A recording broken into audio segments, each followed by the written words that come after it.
Mr. Combs' brain is so rotted from years of drug abuse, he can't even spell racketeering, much less engage in it. This is a load of hooey. It's unjust. A miscarriage of justice, even.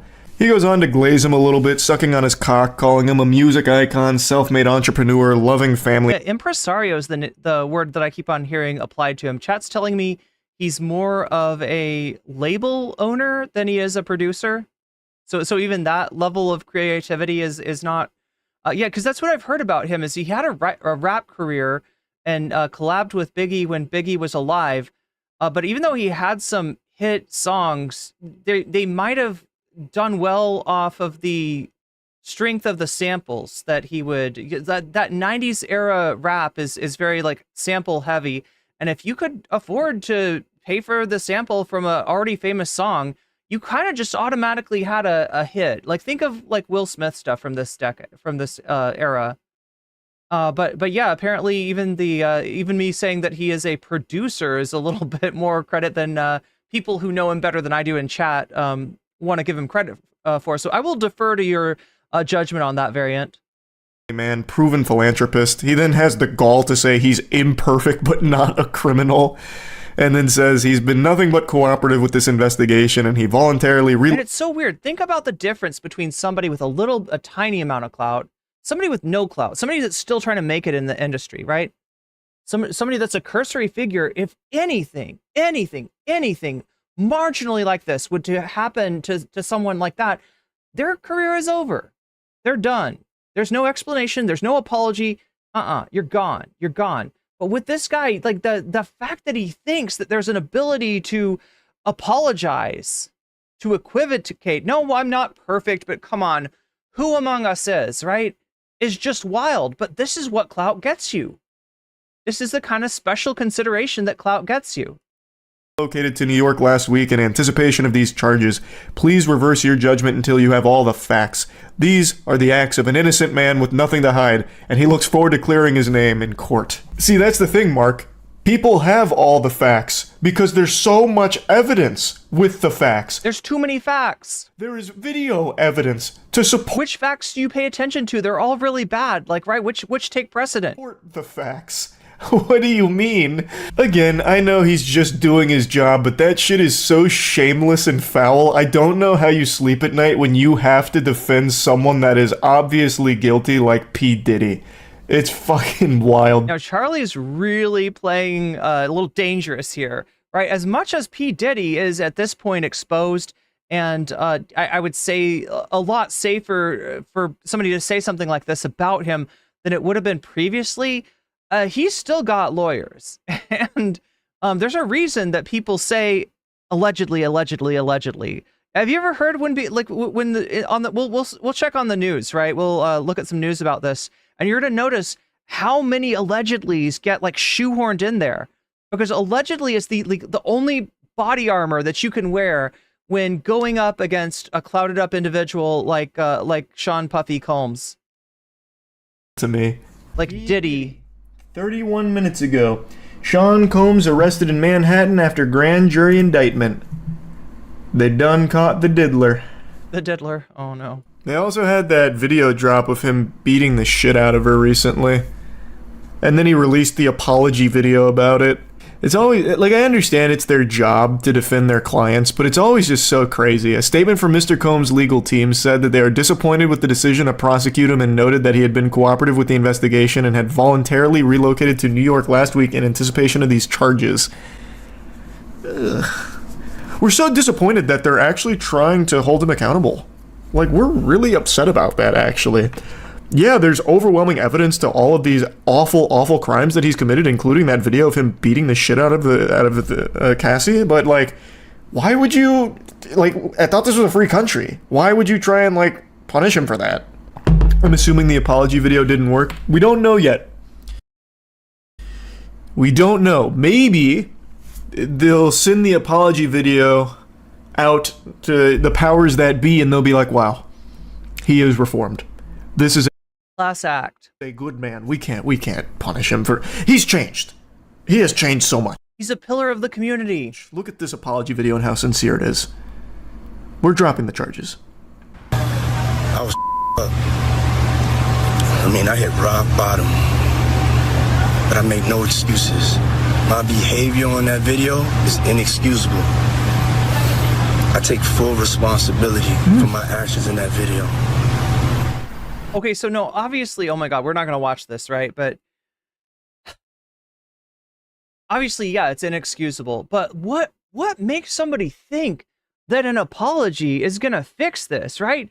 Look, apologies are great. If you are, if you get into a conflict with someone and you hurt their feelings, you went a little too far, you got a little too angry, you told them they were too stoned to stream, maybe an apology is appropriate there. Doesn't mean they have to take your apology. They can tell you to fuck off. They can tell you they never want to talk to you again. But that's the kind of thing where an apology, really, at least it lets everyone else know that you knew you were out of line and that you don't want to be like that. And you're, apparently going to strive to not be like that in the future. But this is different. This is him beating someone in a hotel, right? She tries to escape. He comes down in his fucking towel.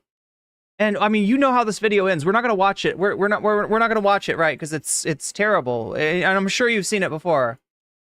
But yeah, it takes. I'm not gonna. Yeah, exactly. It's brutal. It takes a big man like Puff Daddy to take full responsibility after saying he's gonna make no excuses and immediately starting the video with an excuse about hitting. Yeah, what the hell would your excuse be? Like you would expect that this would be one of those things where he'd be like, I have a substance problem. Or have a mental health issue, and I'm going to go to rehab, and I'm going to disappear. Now this came out this apology came out before the indictment, right? So obviously, you're indicted. It's not a good time to go to rehab. From what I understand, he is not being allowed bail, which is pretty rare for someone as wealthy as him. Am I right about that, Chad? He's not getting bail, right? He's not getting bail. Fucking rock bottom or whatever. Ah, man. A beacon of strength, really. It took a lot of courage for that apology video. I'm gonna be so pissed off if this guy gets bailed. Is this guy getting bail? Is that happening? I respect 50 Cent being a massive hater and selling the documentary Diddy Do It. 50 Cent has been like... Is that seriously? I haven't looked into this. That was what 50 Cent's documentary was called?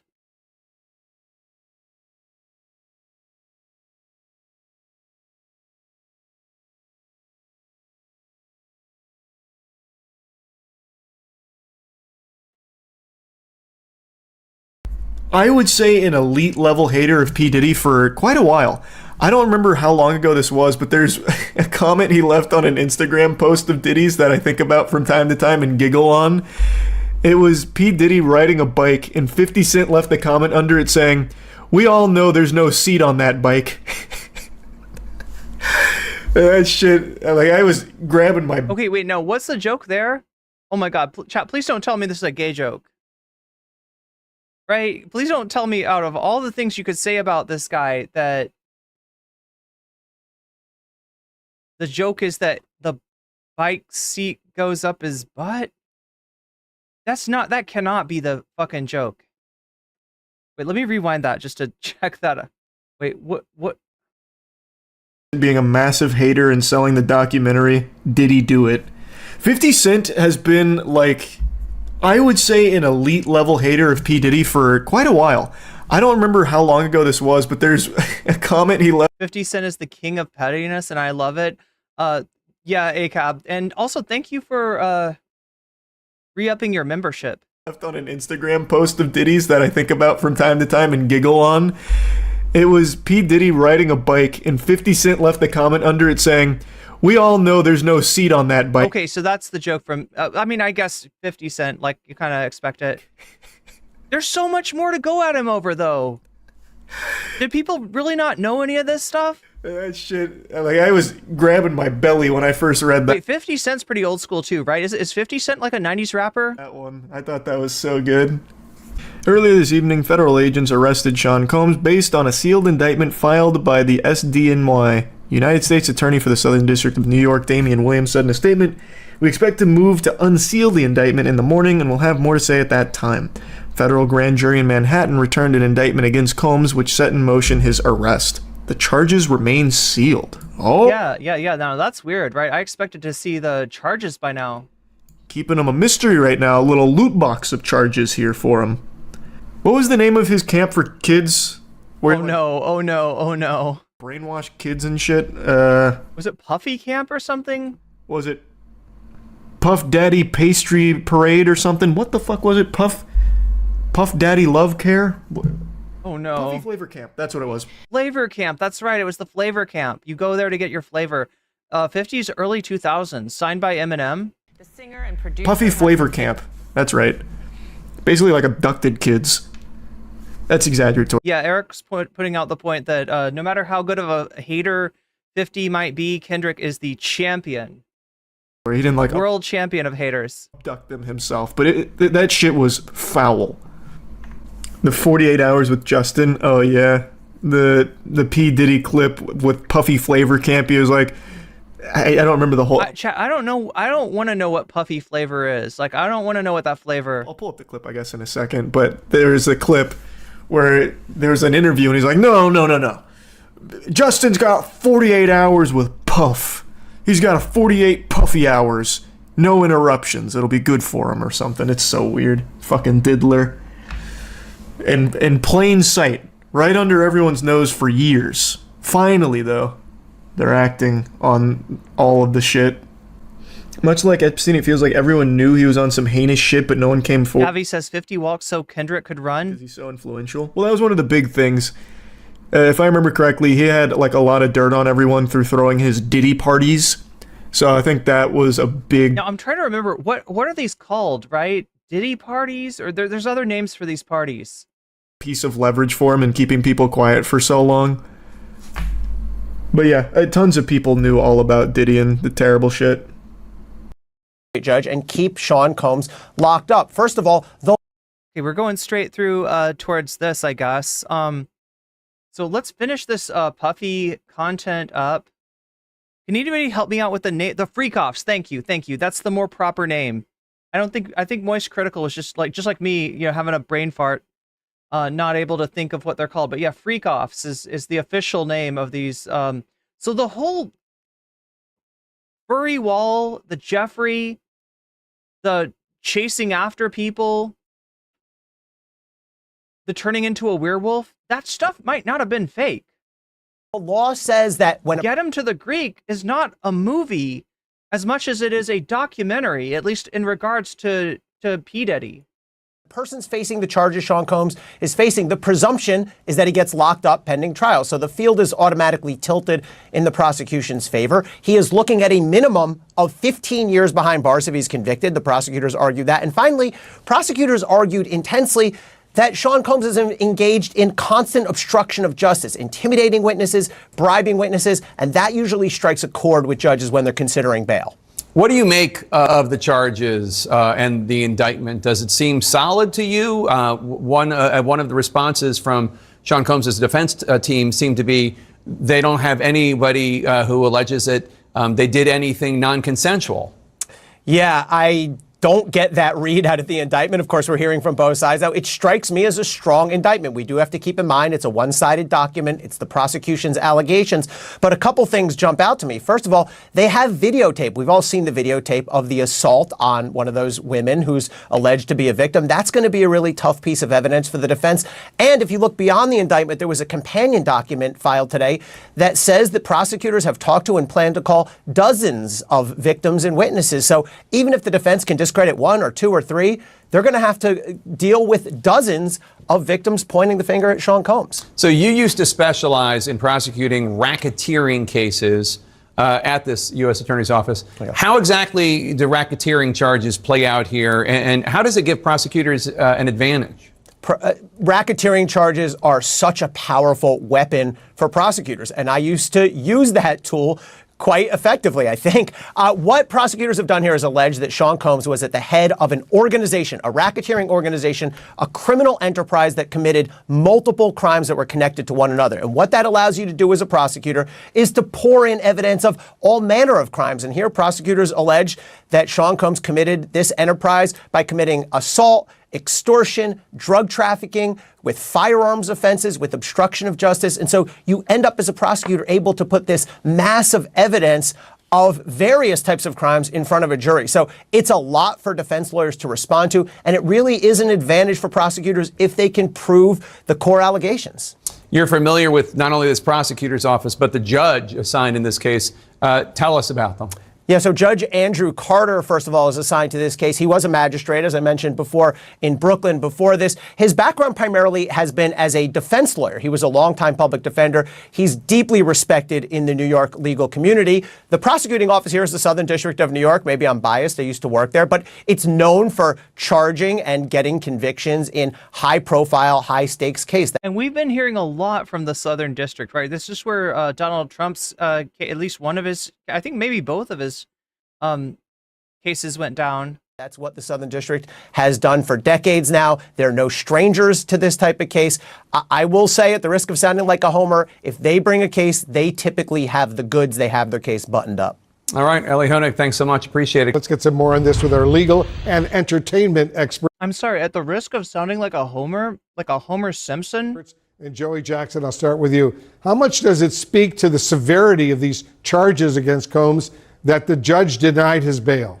Says everything, Wolf, for a variety of factors. Number one, certainly, generally, you would be given bail if there's any condition or combination of conditions that would ensure, A, you return to court, and B, there's an issue as to whether you're a danger to the community. Because of the manner in which the indictment was laid out, speaking about over a 16-year period, allegations with respect to what he allegedly did, it becomes problematic. Let me tell you what the concerns are very briefly. Number one, you have very motivated accusers, right? Very motivated people. We know that because they laid out the allegations in lawsuits. Lawsuits are civil in nature, not criminal, but I think that provided a treasure trove of information for the federal government to do what they did. Number two, with respect to the seizure of things, right? Evidence from his properties in California and Miami, videos, the other things in terms of Elizabeth's excellent piece moving into this, the lubricant, the cocaine, the other things that were taken, drugs, what have you.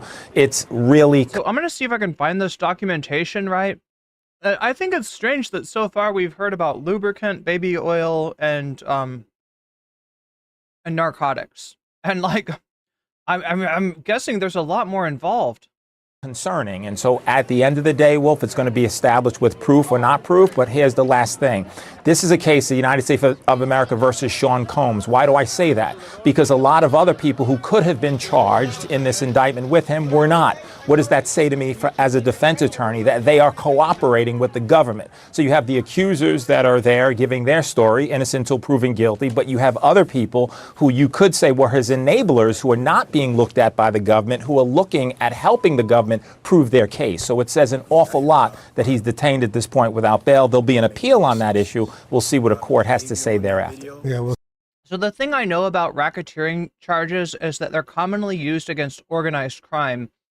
And I can sort of see why they apply when it comes to him. The idea with these charges is that you got the big fish, the individual at the center of the network, the individual that makes this thing work, even if he's not doing, the majority of the crimes himself. And then you've got lots of people under this person that can be charged with lesser crimes, and then sort of, and at that point, the prosecution has leverage in order to get them to turn state's witness. And that's what they're trying to do. The only way to prove that somebody was at the center of, essentially like a ring of organized crime is if you get all of their middle managers to roll on them and to give evidence, right? You start with the people at the bottom of the chain, implicate the people higher up, those people higher up, implicate the people higher up until you're, at the level of his, of people that are actually hearing from him. And that's what you got to establish is sort of the chain of command and how the stochastic,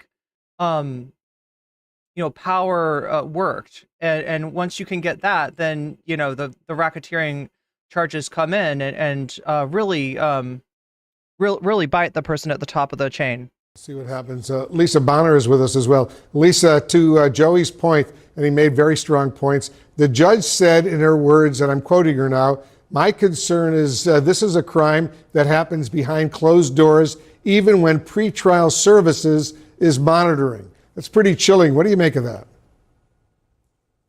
Well, I make of that they really do believe that Sean Combs is a flight risk, and they also really believe that he is a danger to society. As Joey said, no, he did not act alone. So there were enablers from his employees, his coworkers, his assistants, to other people in law enforcement that have aided and abetted him in carrying out these crimes. So the judge made clear that there was nothing that she could determine that would really grant bail. Now, I wanted to point out that this is a magistrate judge, and the magistrate judge is really more administerial in nature, meaning that tomorrow or the day after or soon thereafter, that this case will be given to the district judge who will be hearing this. Now, at that point, they will indeed his defense team will indeed try to convince the judge once again that Sean is not a flight risk and that he should be entitled to bail. I personally do not see that happening for the reasons that I mentioned, but that is what they will argue. Interesting. Lisa Respers-France is with us as well. Lisa, that disturbing, very disturbing video of Combs abusing Casey Ventura at that hotel in Los Angeles was a key point of evidence in today's hearing. How significant was that? And put into perspective for us. Nope. We are skipping that. We are skipping this video.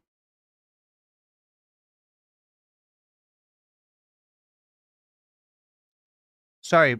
We're on Twitch, and I got to be careful. Because it became such a huge deal. Also, I really don't want to see it again. I don't know about you, chat. I'm assuming you've already seen the video. Because it's one thing to be accused in a civil case or civil cases when it comes to Diddy, but it's quite another thing to see with our own eyes someone being brutally abused like Cassie Ventura was. And so consequently, Wolf, when you had that, it opened up the possibility that other people must not be lying either, is how a lot of people in the industry felt. And I personally, I don't see how he comes back from this. Yeah, we showed our viewers some video of Combs actually receiving that key to the city of New York. Joey, you heard Combs' attorney say they're appealing this decision in a hearing tomorrow. What would they try to argue to get this bail decision reversed, and how likely is that? So, Wolf, what they will argue is we know that at the outset of this case that he moved to New York. And what they're going to say is that, listen, he wasn't fleeing anywhere. Yes, he's well-resourced. Yes, he can go to anywhere really in the world if he wanted to. Wait a minute. But he didn't. He came. Was that Balenciaga he was wearing? Came here to New York. That's got to be Balenciaga. To fight the charges. Number two, in addition to coming to New York, he offered to surrender. Right? That's gotta look. I don't know much about fashion, but motherfucker looks like a Balenciaga commercial right there. Is that Balenciaga?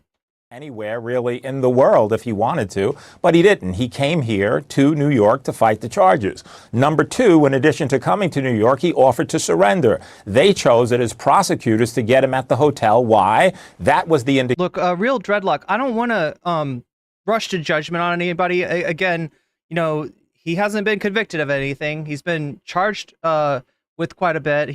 There's a lot of allegations out there, right? So I don't want to rush to judgment or anything, but I also wouldn't rush to judgment about his innocence at that point, right? It's just indication that they were going to look. I don't know where this is coming from. Detain him, right, indefinitely until the case comes.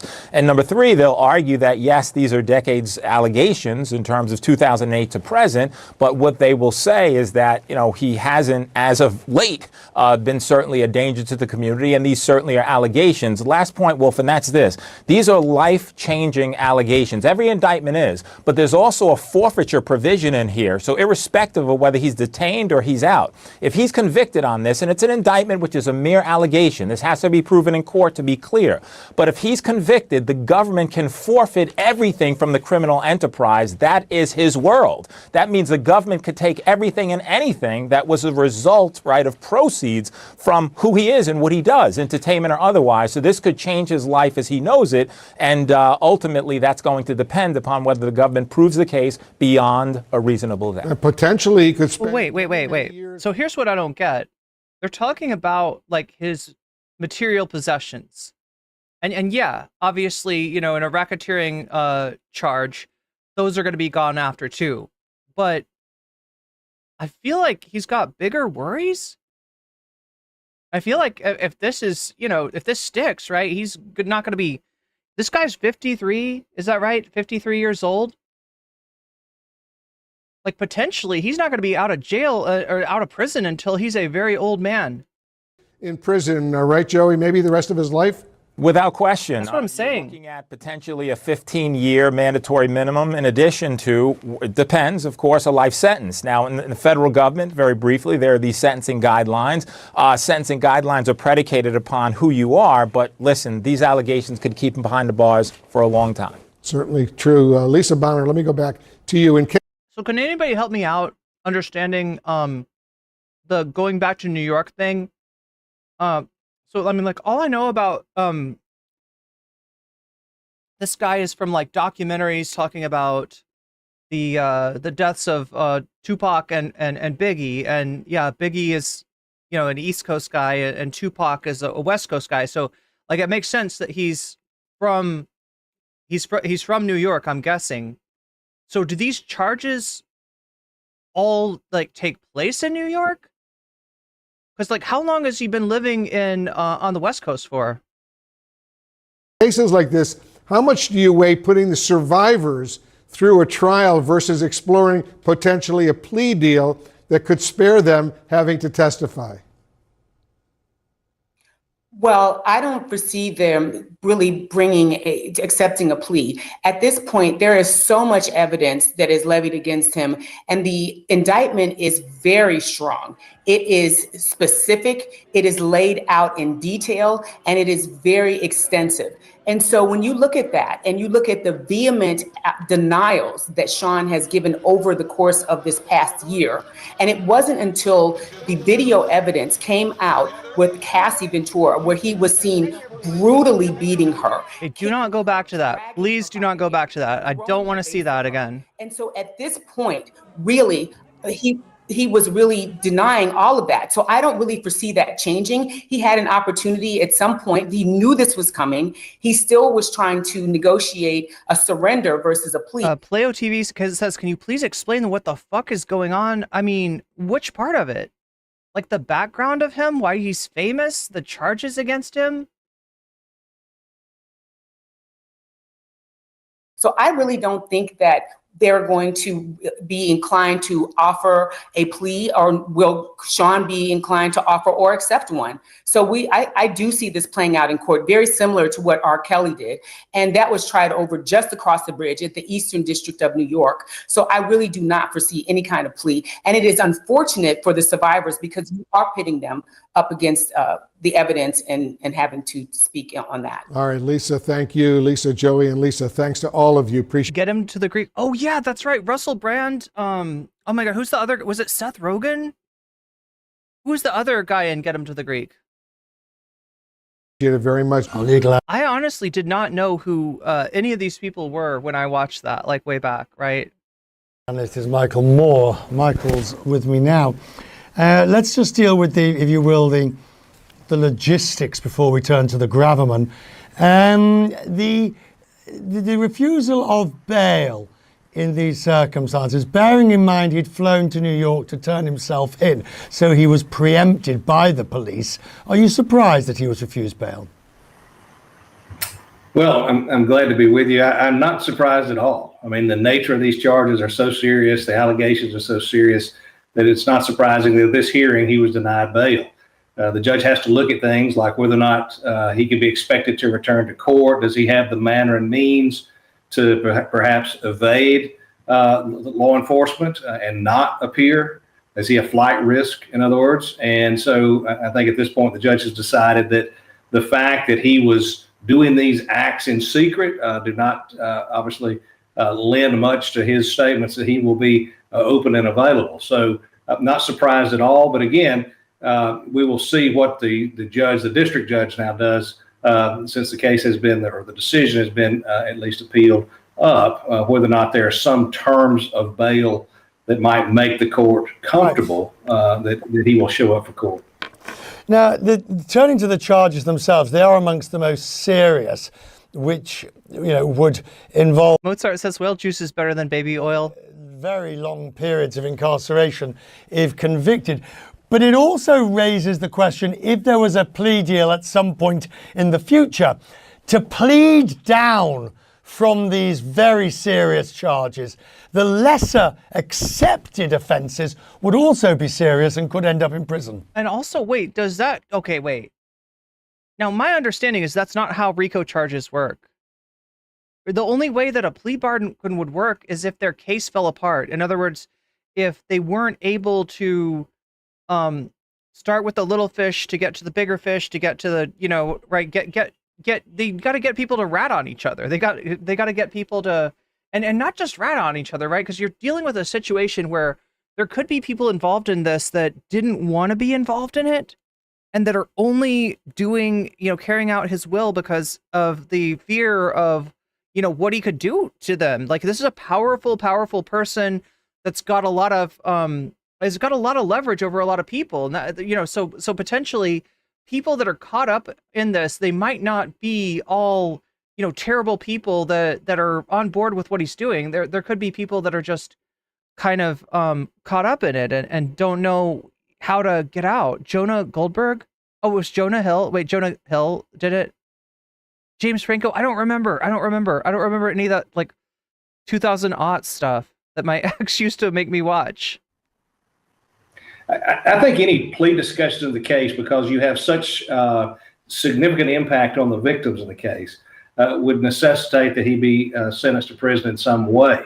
I just don't think that a judge would take and place him on probation or some type of house arrest, given the allegations that were made, no matter what the plea discussions were. And remember, the prosecution and a defendant can negotiate a plea amongst themselves, but a court has the decision finally on whether or not to accept that recommendation, and ultimately has the authority to make a decision about whether or not a prison sentence is appropriate. We operate under the federal sentencing guidelines. Those give the judge some parameters to consider, things like whether or not somebody accepts responsibility, whether or not there have been an adverse impact on victims, whether or not there's been excessive fraud and deceit through the investigation of the case. Those things come into play as we talk about what might happen if there is a plea agreement that's ultimately reached. It's important to remember. That makes him coming back to New York make sense. That makes him releasing the apology video make sense. He seems to be trying to establish grounds on which he could be, that he could receive bail, right? It seems like that's what he's going for. Besides, obviously, or at least get a plea bargain rather than the highest sentence, because they're talking about, what did they say, 50 years plus a life sentence is what's on the table. Proven guilty at the moment. But it's also important to remember that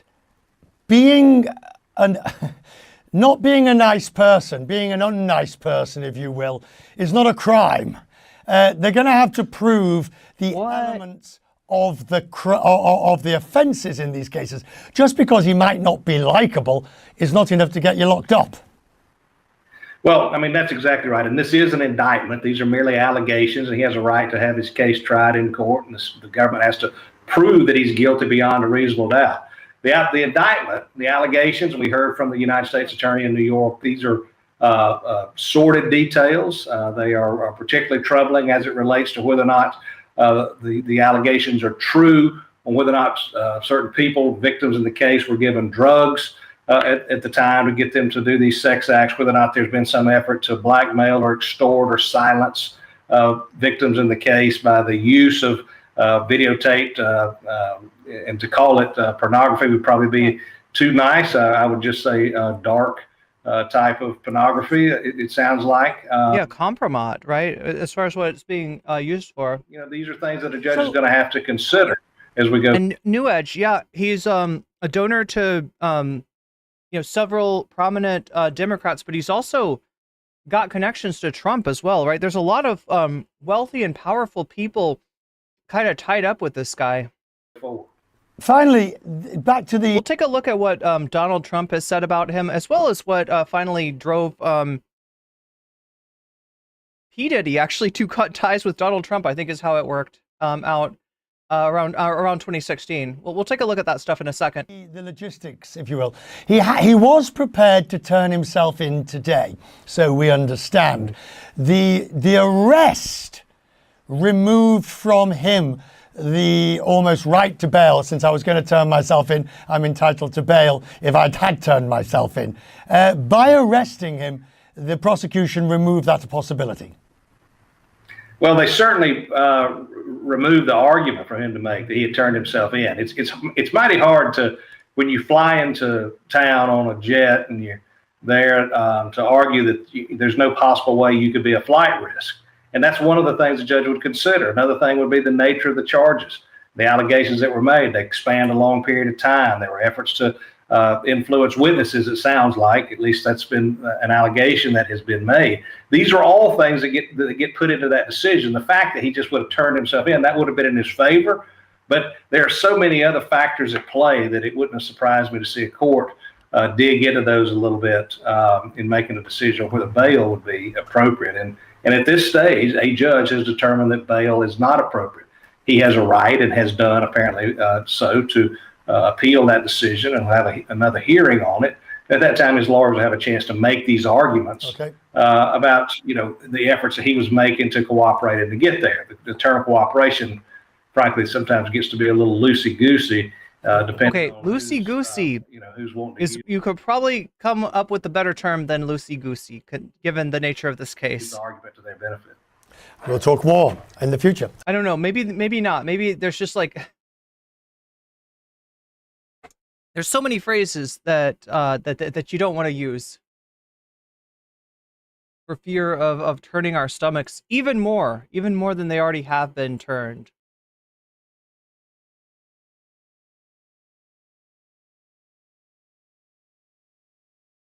All right, so let's take a look at what the attorney for Diddy has to say. We've also got the prosecutor outlining the charges. We've got an update. Start with the update. As alleged in the indictment, to carry out this and we're muted. Why are we? Are they muted? They're muted. Conspiracy. No, wait, you can hear it, but I can't hear it. What is up with that? Carry out criminal activity. As alleged in the indictment, obstruction of justice. Oh my God, chat, this is so weird. Let me say a little bit more about the charges. So if you don't know, we started out the stream, it was pretty rocky. My computer crashed. Wait, just let me plug this in. Okay. The indictment alleges that I don't hear this. Used and exploited women and other people for years, and in a variety of ways.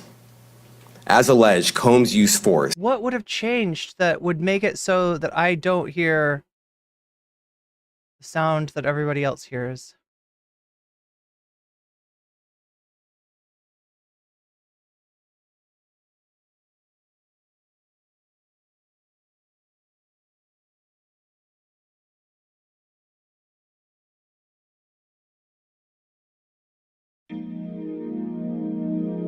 Okay, that's so weird. That's so weird, chat. Why is it like this? Why is it like this? Let's try a different video. Today I'm announcing the unsealing wait, there we go. of a 3-count indictment, charging Sean Combs with racketeering conspiracy, sex trafficking. Again, sorry about the technical difficulties. I'm guessing, though, they're affecting me a lot more than they are affecting you, so. Interstate transportation for prostitution. The indictment alleges that between at least 2008 and the present, Combs abused, threatened, and coerced victims to fulfill his sexual desires, protect his reputation, and conceal his conduct. As alleged in the indictment, to carry out this conduct, Sean Combs led and participated in a racketeering conspiracy that used the business empire he controlled to carry out criminal activity, including sex trafficking, forced labor, kidnapping, arson, bribery, and the obstruction of justice. That's a lot. Let me say a little bit more about the charges. The indictment alleges that Combs abused and exploited women and other people for years, and in a variety of ways. As alleged, Combs used force, threats of force, and coercion to cause victims to engage in extended sexual performances with male commercial sex workers, some of whom he transported or caused to be transported over state lines. Combs allegedly planned and controlled the sex performances, which he called freak-offs, and he often electronically recorded them. The freak-offs sometimes lasted days at a time, involved multiple commercial sex workers, and often involved a variety of narcotics, such as ketamine, ecstasy, and GHB, which Combs distributed to the victims to keep them obedient and compliant. As alleged, when Combs didn't get his way, he was violent, and he subjected victims to physical, emotional, and verbal abuse so that they would participate in the freak-offs, and that Combs hit, kicked, threw objects at, and dragged victims, at times by their hair. On one occasion in March of 2016, that conduct was captured on video and later reported in the media. Specifically, Combs kicked, dragged, and threw a vase at a victim in a Los Angeles hotel when the victim was attempting to flee. As alleged, these assaults often resulted in injuries to the victims, which took days or weeks to heal. In addition to the violence, the indictment alleges that Combs threatened and coerced victims to get them to participate in the freak-offs. He used the embarrassing and sensitive recordings he made of the freak-offs as collateral against the victims. And the indictment alleges that he maintained control over the victims in several ways, including by giving them drugs, by giving and threatening to take away financial support or housing, by promising them career opportunities, by monitoring their whereabouts, and even by dictating their physical appearance.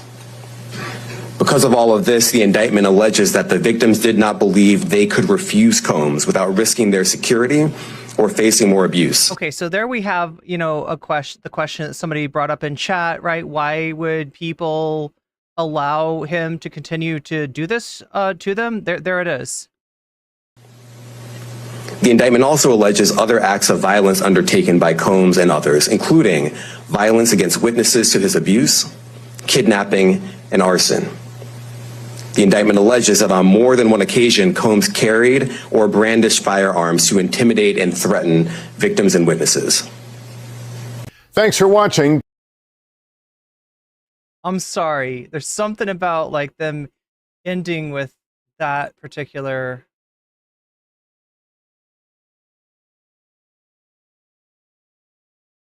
Like, right, we just cut right straight from this like horror show to like Lester Holt being like, thanks for watching. Make sure to like and subscribe. Oh my God. As alleged in the This is the one that I can't hear, but for some reason you can hear. I guess we'll just have to skip that. It starts off like the same. It's a little bit longer, maybe. Like seriously. And chat, no, it's not just an issue of like I'm like unsatisfied with the audio, or I'm afraid that I'm. It's not. The issue is actually not even on your side. It's on my side for whatever reason. And again, I'm having issues with my computer. I cannot hear this, right? So I could play this for you, but I'm unable to commentate. With multiple victims. For some reason, this particular video, I am wondering if it's an issue of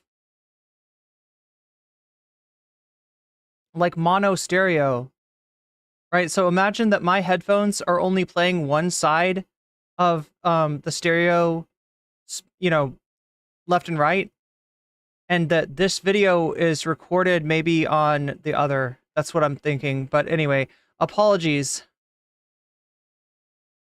Let's see what his attorney had to say. So this was the first step. We have a bail appeal scheduled for tomorrow at 3:30 in front of Judge Carter, the district judge assigned to this case. I think that we made the points that we've been wanting to make. I think he came out. Mr. Combs is a fighter. He's going to fight this to the end. He's innocent. He came to New York to establish his innocence. He's not afraid. He's not afraid of the charges. There's nothing that the government said in their presentation today that changes anyone's mind about anything. He's been looking forward to this day. He's been looking forward to clearing his name, and he's going to clear his name. And we're going to stand by his side as he does. We believe in him wholeheartedly. He didn't do these things. This was a 10-year relationship. There's no coercion. There's no crime. There's basically just... What? This relationship it feels like there's more charges against this guy than just about the person he's on video like dragging down the hall. You know, someone who brought a civil case and now is finding themselves as a witness in a criminal case. And we're going to fight this case with everything we have, as is he. And eventually he's going to be shown to be innocent. And so tomorrow we fight again, and we'll fight every day. It's gotta suck to be, you know, I always think it would suck to be a prosecuting attorney because, you know, you gotta kind of go after somebody even if you maybe suspect that they're innocent, but like also defense attorney, here you are, you know, having to deny like evidence that's like, you know, pretty irrefutable. So we don't have to fight anymore. Why did the happen last night instead of today as planned? I don't know. The question is, why did it happen last night instead of today? I don't know the answer to that question. I just want to make one point very clear. We have no power. All we can do is show good faith. He got on a plane and he came here. And if he stayed here for one day before the case started or for 1 year before the case started, he was going to stay as long as he needed to stay. It ends up being only 12 days. That's fine. That's what the government wanted to do. The government didn't want him to turn himself in. He came here to turn himself in. Why doesn't the government want him to turn himself in? Because then they can't ask for detention. So they go and they arrest him. They arrest a guy who came to New York to turn himself in. But we are going to make all these points again tomorrow, and we'll make him as much as we can until we get him out. So that's all I have. Huh? Tomorrow. Yeah, tomorrow. Wait, what was the question? We're appealing it. Yeah, we're no bail. He's detained. We're appealing it. Oh, I'm sorry. We're appealing the decision to hold him without bail. When's the next court hearing? Tomorrow at 3:30. 3:30, same place. Bail appeal. Bail appeal tomorrow, 3:30, same courtroom, different judge. He's doing fine. He's a fighter. And he's going to fight this. All right, I'm going to go. Thank you. The Joe Rogan experience. We're not ready. We're not ready for this yet. We're not ready for the Joe Rogan experience. You can't handle the Joe Rogan experience. I want to see. Okay, so chat. I do have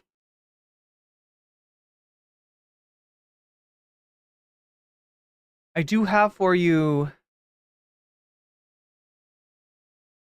the sealed indictment. Was this unsealed? How do I have this? I thought the indictment was... Does it mean... Oh my god. So he's known as Puff Daddy, he's known as P. Diddy, he's known as Diddy, he's known as PD, he's also known as Love. Okay.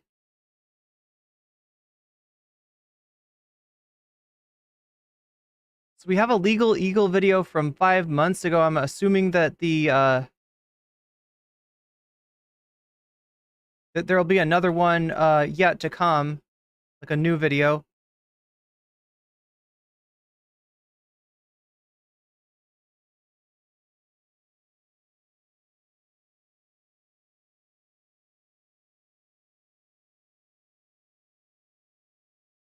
Yeah, I kind of wanted that update, but I don't know. For some reason, I couldn't hear it on my side.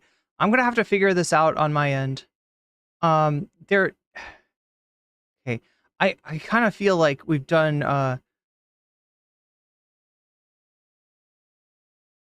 only other thing I really want to cover here is this. All right, so this is the indictment. Count 1 is a racketeering conspiracy. I feel like the video we went over this in detail. The Combs Enterprise, that's what we're calling the criminal organization. I mean, that, look, allegedly, right? That's what the indictment says. So I'm not, throwing that on there. The purpose of it, yeah, I feel like we've kind of been through, like, at least, like, I mean, this isn't in detail, right?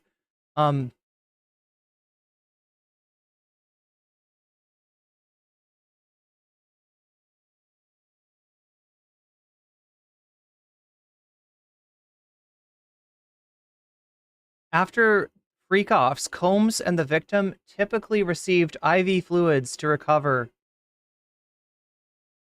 from the physical exertion and drug use.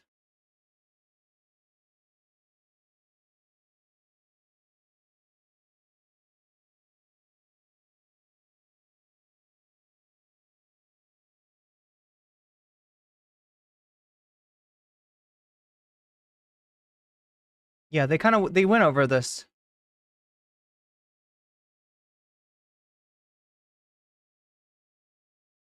Racketeering conspiracy.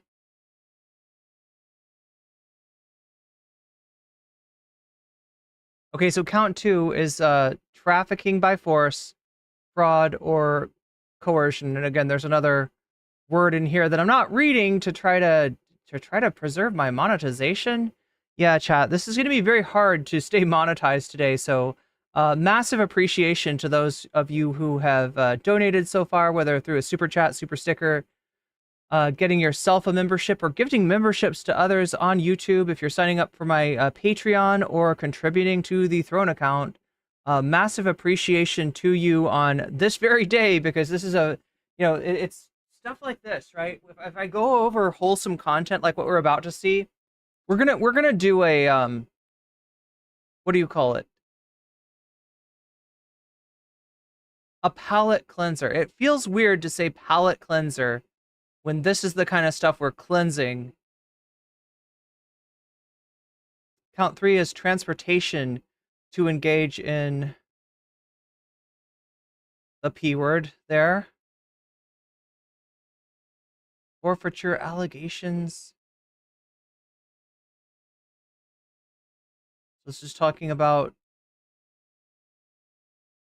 I don't understand how the forfeiture thing is working, because like my understanding of forfeiture is it's like if you are a very successful dealer, then the stuff that you bought, the material, the money and the assets that you got from doing that are potentially going to be seized by the court. But I don't know what the argument would be here that these parties... Let's just read this. I need to figure this out. As a result of committing the offense alleged in count 1 of the indictment. Now, count 1 was about racketeering. Sean Combs, aka Puff Daddy, aka P. Diddy, aka Diddy. Okay, there's all the different aliases, I guess. Shall forfeit to the United States pursuant of Title 18 United States Code, Section 1963, any and all interest the defendant acquired or maintained in violation of Title 18 United States Code, Section 1962, in any and all interests in securities of, claims against, property, or contractual rights of any kind affording a source of influence over. There it is. Okay, so they are actually claiming that the influence that he maintained through this racketeering organization served as leverage, if I'm understanding this correctly, served as leverage for his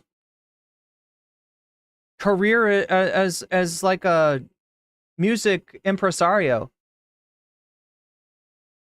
Enterprise named and described herein, which the defendant established. So in other words, the influence that he had over other people was actually contributing to his successful career and the operation of his various businesses. That's wild. That's probably the wildest part of this, the hardest, to wrap your mind around. As a result of committing the offense alleged in count 2, God damn it, I'm like trying to keep track of which is which. Right? There's 3 counts. First is racketeering. Yeah, racketeering's conspiracy. First count 2.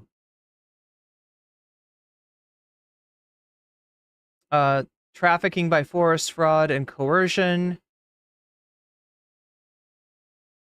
As a result of the offense alleged in count 2 of the indictment, P. Diddy, the defendant, shall forfeit to the United States pursuant of Title 18 United States Code, Section 1594, any and all property, real estate, personal involved in used or intended to be used to commit or facilitate the commission of said offenses, and all property traceable to such property, and any and all property, real estate, personal, or real or personal, constituting or derived from the proceeds obtained directly or indirectly as a result of said offense. So the trafficking, count 3, was the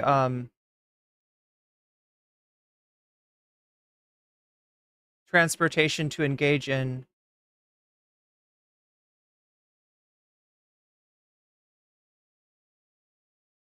okay, well, I feel like I understand this, and I do indeed require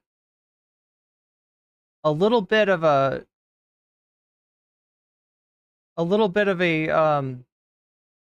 palate cleanser. Are you ready, chat? Here's your palate cleanser. At just 2 months old, this little baby hippo is already an internet giant. Her fans following and resharing every moment, from these panicked expressions to her new front teeth. Time magazine calling her an icon and a legend, proclaiming she is the moment. But now there are freaking communist invading radicals. This is Moo Deng from Thailand, a baby pygmy hippo. Moo Deng, a baby pygmy hippo from Thailand. Her name, which roughly translates to bouncy pig or pork patty. Pork patty. Was chosen by popular vote at the Kaukio Open Zoo. Since her rise to fame, attendance at the zoo has doubled on weekends. Authorities telling The Guardian they had to install CCTV cameras to guard her enclosure. After incidents like this, a guest disturbing a sleeping Moo Deng prompted backlash. Pygmy hippos are native to West Africa, and they're about half the size of a river hippo. It's estimated that few. Okay, so yeah, it's not this, right? So the type of hippopotamus that Moo Deng is extra small, extra cute hippopotamus, and Moo Deng is also a baby, so it's an infant, small hippo. Fewer than 2,500 pygmy hippos remain in the wild. But despite Moo Deng's newfound fame, from pants to fan art, even a makeup tutorial from Sephora, this baby hippo is sticking to what she does best, a healthy mix of sleeping, screaming. I was wondering why she looked so moist, and then I remember, hippos are basically, as much as they're mammals and they obviously can walk on land, they hang out in water, in the river. Thanks for watching. Stay updated about. Okay, so let me take you live to Moo Deng, all right, if we can. This is live, I believe. This is Moo Deng right now, and you need this, but I need this too. We both need this. All of us need this.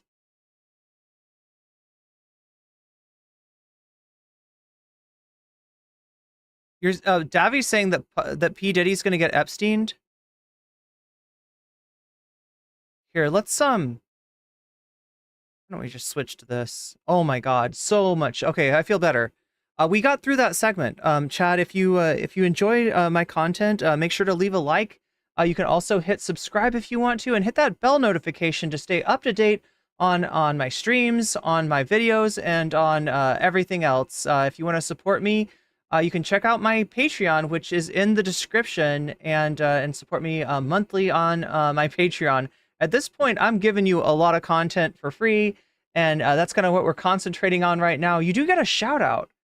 So I should mention, for joining my Patreon. Speaking of the shout out, I need to give, I keep forgetting, chat. If I'm bad and I forget to shout my Patreons out, please remind me, because that is the one benefit right now that I feel like I can confer upon my patrons. Yeah, Yeah, I haven't been putting out a lot of videos just because I've been grinding so much live stream content. I hope to change that in the near future. And one of the biggest benefits that you get as a Patreon member, you know, when I'm putting up videos, is that you get first crack at those videos. You, in fact, get the uncensored, unedited, uncut versions of the videos. If you want to, you know, see what you're missing when I when I edit it, you get the first crack at those. So let me see. I gotta give my shout out.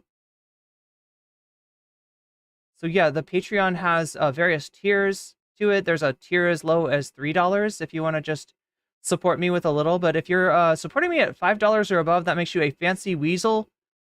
Fancy weasels support me at $5 or above. I also give you a fancy shout out. So let's do that right now. Omega Star shouts out. JR shouts out. Jules K shouts out. Just Julie shouts out. Moe Noape shouts out. Shakespeare shouts out. Funky Monkey shouts out. And Temporal Insanity shouts out. Oh, also Zara Xerix. Lest I forget. There are freaking communist invading radicals. Zara's been supporting me for a long time, but like, you know, before I even had tiers, so I sometimes forget to mention her, but thank you, Zara. Thank you to all of my fancy weasels. And really, you help me keep the lights on. You help me keep body and soul together. And I do appreciate the fact that you're supporting me monthly the way that you do. And we're gonna do more. We're gonna do more with the Patreon. Oh my God, with the new Discord and with all of the fancy weasel type community type member. I guess I just haven't been concentrating on the members only stuff as much because I'm just giving my all to everyone, and I haven't been able to. Hippos are semi-aquatic. You're kind of, it's kind of like right now, I'm like Sam Cedar, like everybody's getting the members only content, and in the future, like I'm gonna try to like pull back a little bit, and you know, I won't be streaming as much, but the members are gonna keep on getting extra stuff, exclusive stuff. Wait, what is, hippos are semi-aquatic. I think that's, what you were trying to think of. Yeah. Well, I mean, semi-aquatic though, I mean, that's the technical term, but like, they're just a lot. They're in the water a lot. If I understand correctly. Any way to front load, Dono supported content. I love, late nights. Oh, that's a good idea. Yeah, I've been kind of worried about that, right? The fact that people sometimes donate to get that bonus content, but then they go to sleep, especially if you're in the UK or on the East Coast, right? The nights are pretty late. You know, we should, like, theoretically, chat, I am supposed to be starting at 1 o'clock p.m. Pacific time, 4 o'clock Eastern time, and I've just gotten on this whole thing of like, of staying up late, waking up late, and starting late. And if I start late, it means the stream goes late. And that's not ideal. But front loading the Dono supported content. Huh. I'm thinking of different ways to do that. Okay, so the first way would be if the donos themselves were kind of front loaded, then maybe we could do that. Like, it could be like, the second the dono goal gets hit, then after that segment, straight to dono content. Does that sound good? Because that's one way we could do it. But then again, it's kind of asking a lot. A lot of times donos like kind of come in over the course of the stream, and that's fine. And we don't actually hit the dono goal until the very end. So it's sort of the other way to do it would be that the dono, the bonus. What are we talking about, chat? We're talking about this right up here. Dono goal is at 12% out of 100%. If it hits 100% by the end of the stream, I do extra content. What content do? I do the content that you vote for, but I also allow people who donate to have a little bit of extra say over what that content is. So you see right here how it says Jill Stein versus AOC, +0, What If Alt Hiss, +0, Walter Matheson, Undercover, +0. That's because nobody that's donated so far has let me know which of these topics they want to see. So when you do donate, if you let me know what content, which of these 4 options appeals to you, I will put your money where your mouth is. I will put your money where my mouth is. I will put my mouth where the money is. I'm not sure, chat. How does this work? I will add your donation as a percentage to the topic of your choice, thus helping it win, thus adding extra points to it. So if the conditions are met, if we hit 100%, then we do bonus content. But Miska's given me the idea that maybe if we hit it early, we could do the content early.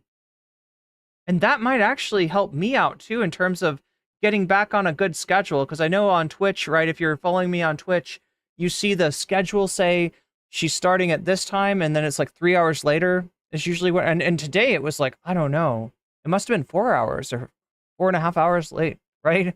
That's not good. I don't intend to be 4.5 hours late, but it just ends up happening like that. Yeah, no, I like this. This is a wonderful. Aww, you have eyelashes. You have eyelashes. How do you have eyelash? I didn't know that hippos had eyelashes. This is Moo Deng. Kumrik super chatted $10. Drink some water and exercise. Drink some water and exercise. Please. What if alt hist? Gotcha. Okay, so that brings it. So let me show you how this works then. Thank you, Sim. Wait. Your name is pronounced Kemrick? Oh my gosh, chat. I know it's not Kumrick, and I don't know why the sassy British TTS voice would take CYM and say that is pronounced cum. No, that is not. I don't know. Where did you get that? Why do you think that's... Somebody said it's like a Welsh pronunciation. Maybe she's Welsh. British is like got Wales. There's Wales in Britain, the country of Wales. Maybe it's that. But yeah, good thinking, Miskatonic. That is oh my god, let me catch back up with chat. You don't want to see that. Oh my god, I don't know what you don't want to see. That was probably back in the Sean Puffy Combs, same as the other guys. I don't think either of them will get this, but R. Kelly and Michael Jackson both had defenders who questioned the allegations against them as though to control them.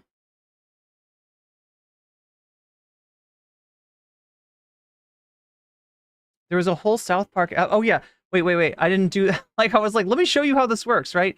All right, so because I got confused about the pronunciation of your name, and yeah, I know that the TTS got it wrong, but then I'm like, wait, do I actually know it? Is it Simric or Hemric? It's one of those two, I think. But yeah, the Dono goal goes up to 22%. See how that works? And then what if alt hist goes up to 10%. And then if I look at the poll itself, and also drink some water and exercise, that's great advice. There's very few people who that advice would not be helpful for.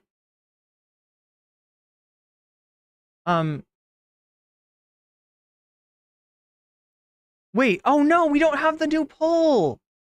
Oh my god, chat. Because my stream went down. My stream went down. Oh my gosh. Something just happened in Shorts chat. Narwhal by Nature with the 5 gift subs. Shid Piz. I hope I'm pronouncing your name right, Shid Piz. Why doesn't it work? My You Just Got Weaseled is broken. Why is the weasel... Press the button. Wait, what if I, like, record this?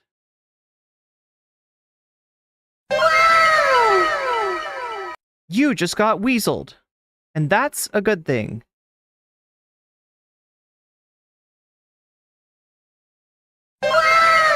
It's not working. Oh.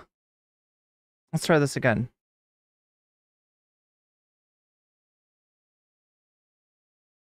Okay, well, I'm gonna have to say it all. Okay, should Piz, you just got weaseled, and that's a good thing.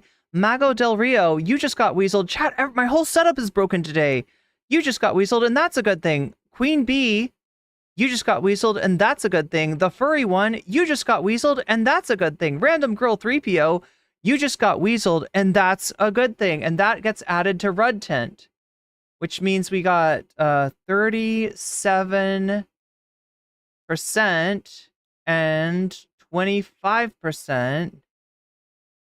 So, and that also means that I got to redo the poll. Bonus content. There we go. Bonus content. Question mark. We're going to do our Trump tent next, right? I'm just trying to like relax a little bit because today has been stressful. And I still don't know, like there's a lot of my tech chat that is just not working and I don't know why. I have to figure that out. All right, so our options today are Jill Stein versus AOSC. Jill Stein went on the Breakfast Club. There's been words exchanged between Jill Stein and AOC. I believe that AOC called Jill Stein predatory. And, you know, basically described the Green Party as predatory. So,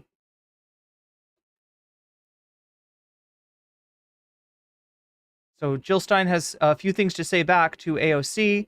We've got What If Alt Hist's new video on the left. It's anthropology of the left. I couldn't fit that all on the line, so I just called it The Left. But yeah, the video is called Anthropology of the Left. Apparently, Rudyard has a video called Anthropology of the Right also. But I'm kind of more interested in what this cretin has to say, what this incel has to say about the left, right? That sounds interesting. So yeah, Jill Stein versus AOC on the Breakfast Club. What If Alt Hist on the left. Walter Matheson uncovering going undercover as a chud at the DNC, pretending to be a MAGA supporter. We'll see if that's interesting or not. I don't know. It sounds a little bit. Mehdi Hassan really went after Jill Stein. Can somebody find maybe we'll do a 2-for-1. If we choose the Jill Stein thing, here we go. Here's your poll. So I was about to figure out, like, you know, with the donation extra percentage, like what was winning, because I give you, like, look, you get to decide, you get to help decide what content we're doing, even if you're not able to donate, even if all you can donate is your thumb, right? I appreciate those thumbs, and I appreciate those thumbs whether they're hitting a selection, an option on the poll, or whether they're hitting the like button, and I appreciate them all the more when they're hitting both. So there it is right there. What If Alt Hist on the left, and everyone is leaving, and I don't know why. I'm sorry, chat. Am I boring you? Am I boring you? Are you not entertained? I'm just trying to catch up with this. Whole day has just been ridiculous.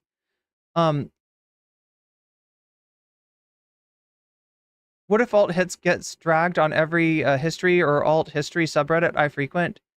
Yeah, I mean, it's funny that this person could, you know, is considered by anybody like a source on history. I want to vote for several of the choices. Huh. Interesting. I don't think YouTube lets you do that. Anyway, we got to get back on board with our Trump tent. We're going to be covering Donald Trump tonight.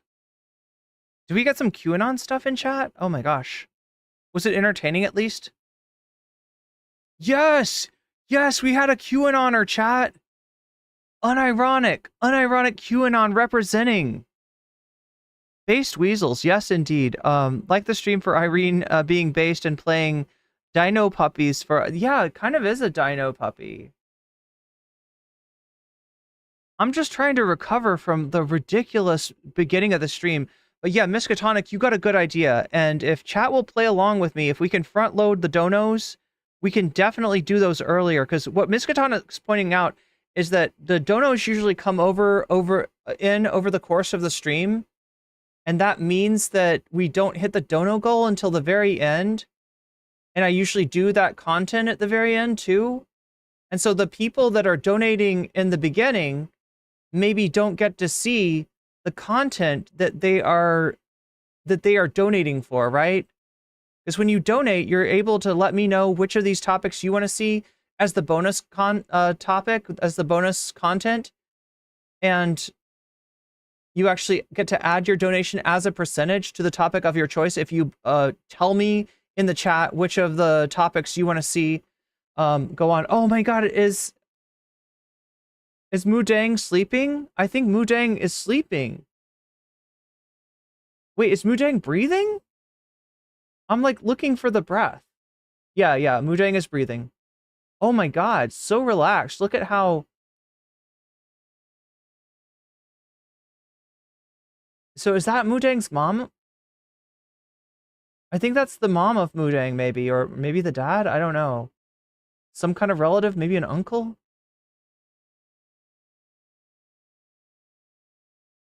But yeah, when you donate, make sure to let me know in the chat which of the topics of that we're running the poll on, which of the 4 topics that are right up there. Or wait, let's see, where are they at for the? Oh no, we got to add that.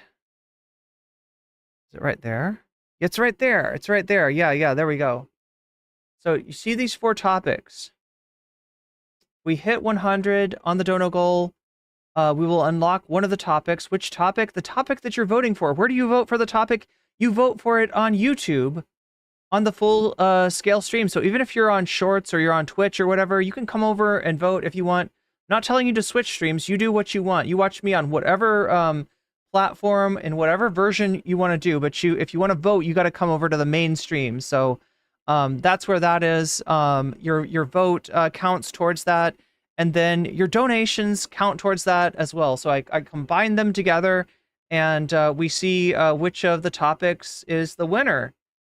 And in the past, we've been doing the bonus content at the end of the stream, but Miskatonic has brought up the very good point that people don't get to see the end of the stream sometime, and that sucks. So yeah, if we can get the donos more front-loaded, right, for those to happen at the beginning of the stream, maybe we could do them like as soon as we hit the dono goal. Like I'll just go right into the bonus content, and that way it's easier to see for even for people that are in the UK or on the East Coast or wherever, which I'm assuming are the people that are having to go to bed before the bonus content even happens.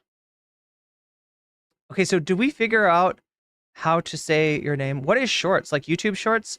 Yeah, it's like my live stream goes on YouTube Shorts in vertical format, as well as in on the regular like 2 streams at once. We got 2 streams going.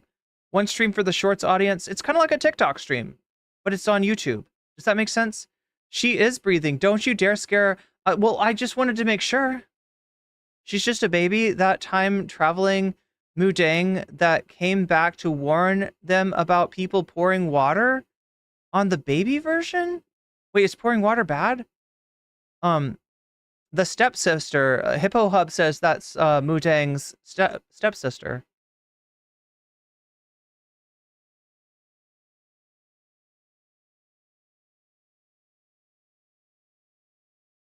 Simric, am I saying your name correctly? Oh, look at this. We got a field trip. We got visitors. Visitors to Moo Deng. Moo Deng, wake up. You have visitors. You have visitors, Moo Deng. Just told my cat that Moo Deng is cuter than her. Wait. We should put this in the... Oh my gosh, I'm not changing the... All right, so look. Moo Deng.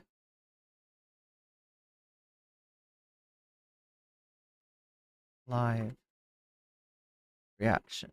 There we go.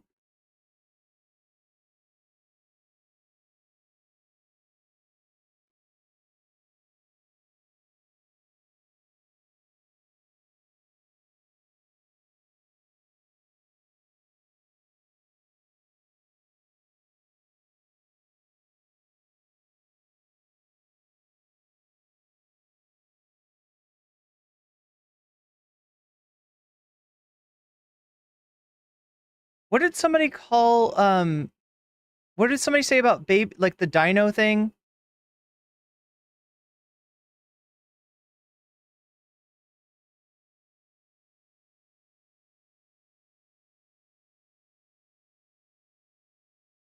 What did Diddy do to the hippos? Yeah, that's a good point. I need to change the...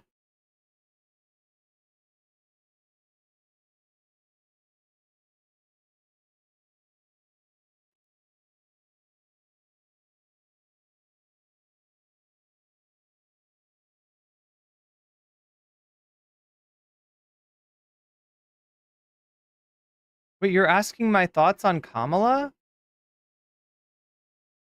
Look, the best thing that Kamala's got going for her right now is that she's not Trump, all right?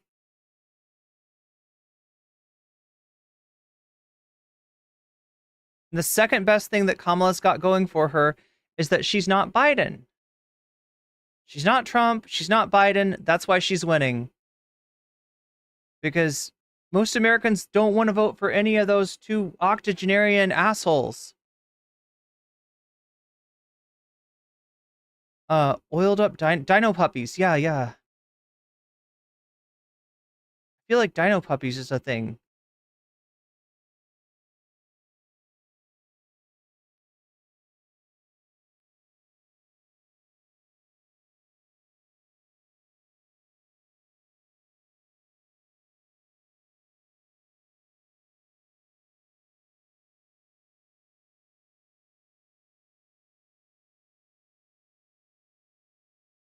Baby oil shortage has finally stopped now that Diddy is in custody. That's right.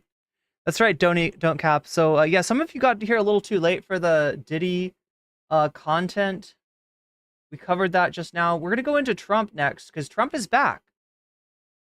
All right, I'm ready to go into my second... And anyway, ready to go into the second segment here in just a second. But yeah, good ideas, chat. And I'm going to try to read chat more. Is it okay if I read chat more in between the segments? Because that's the one thing that I feel like is missing from my stream. And when I stream for vibes. Zara says, I love Dino Puppy. I love every kitty too. I also really love seal videos if there are like ocean doggies. If you need more baby oil, put more babies in the press. No! I wonder if there's going to be a hippo monster in that zoo horror game coming out. I mean, as long as it's cute. Okay, it looks like we might have no choice. Did the live stream end? Maybe the live stream ended. That might be all the baby. Well, we could always go back in time.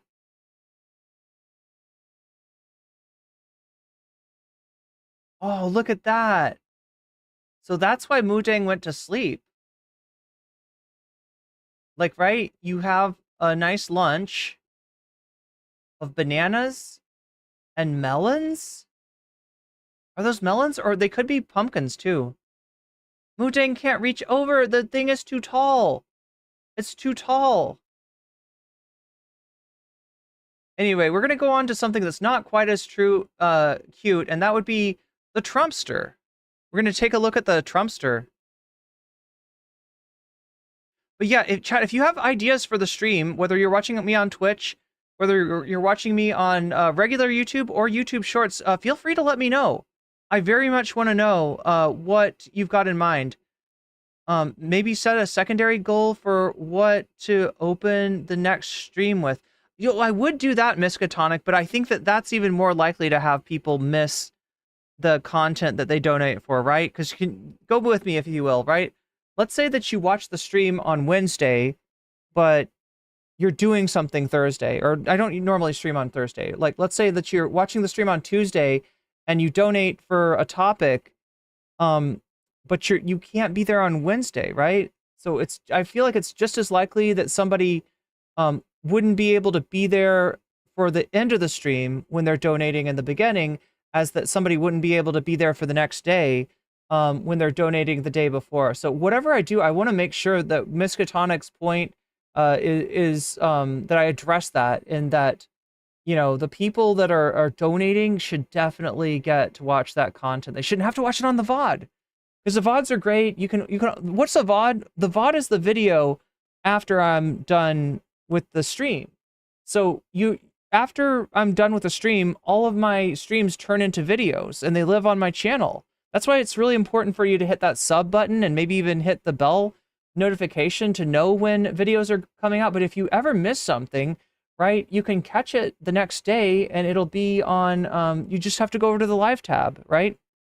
And if you want to watch it on, if you don't want to watch it on mobile, or if you want to watch it on the full scale, whatever you want to do, you can always watch it after the fact. But I get that for some of you, it's not as good, because if you say something in chat like Miskatonic did, right, then I won't be able to answer because I won't be able to see. You'll have to say it in the comments below, and I may or may not answer then because I'm a very busy lady these days.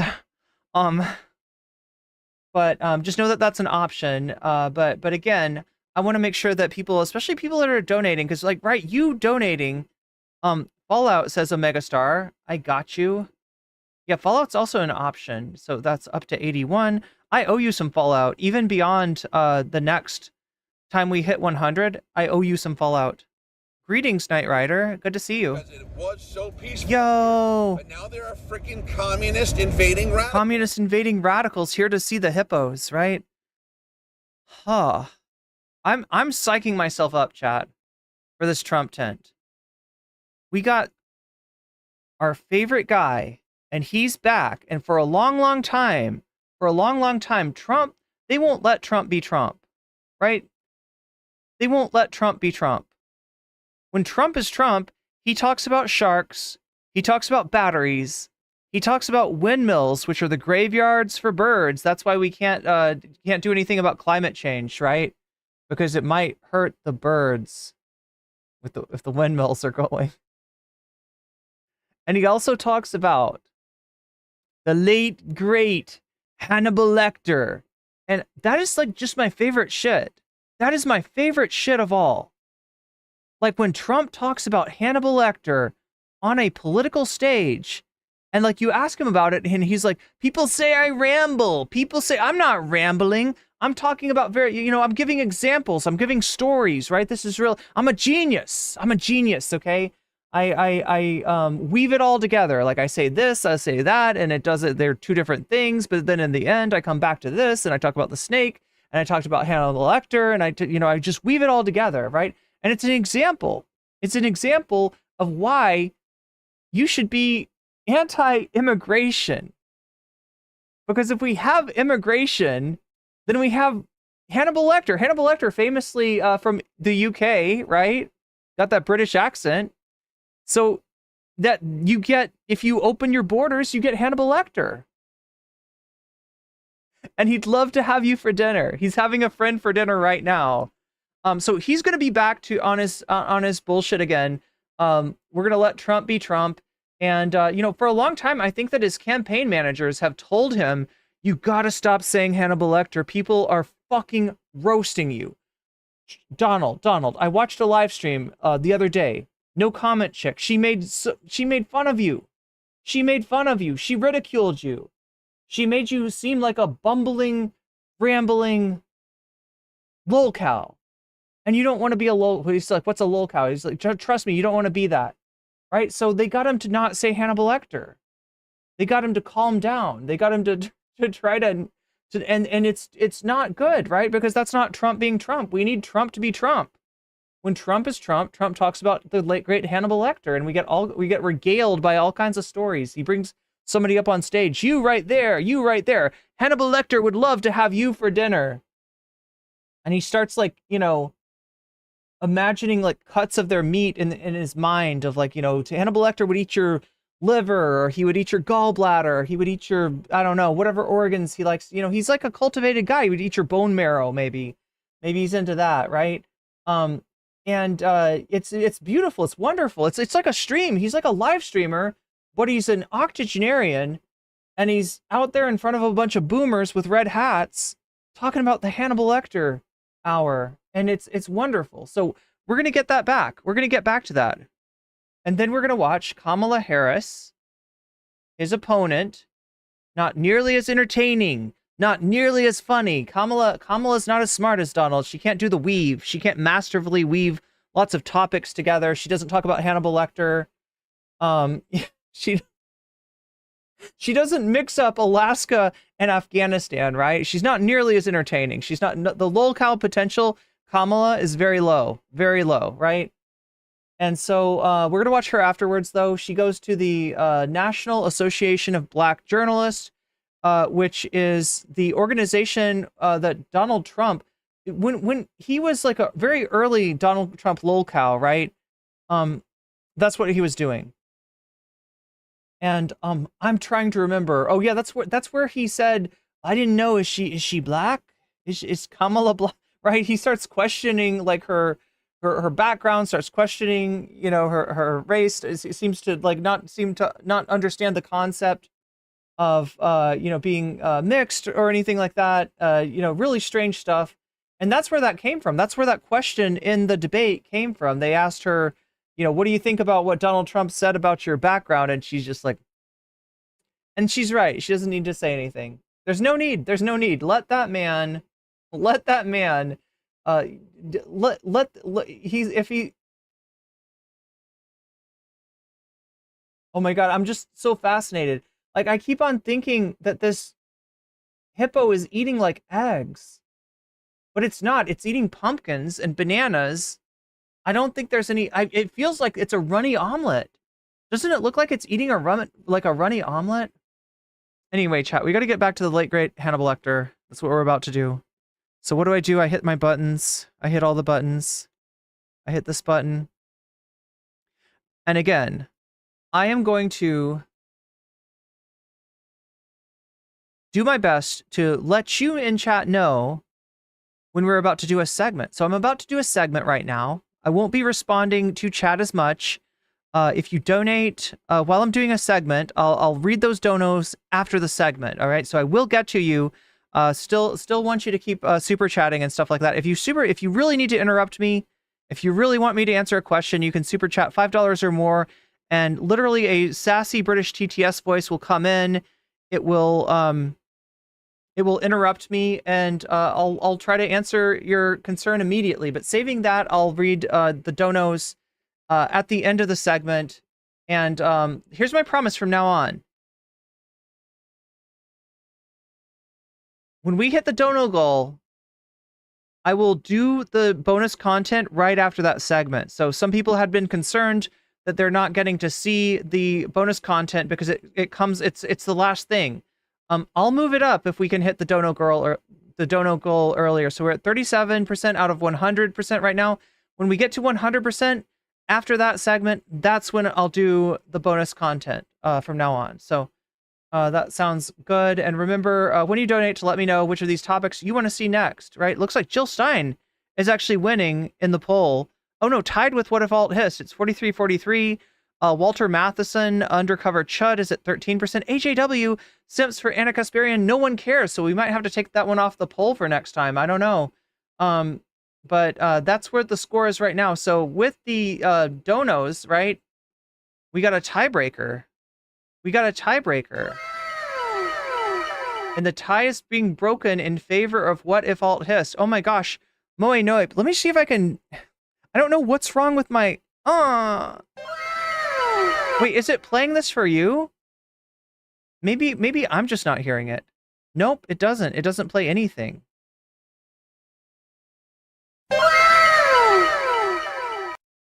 You just got weaseled, and that's a good thing. Oh my god, I can't make it work. But yeah, for everybody who just got memberships, let me read your names out just so you know.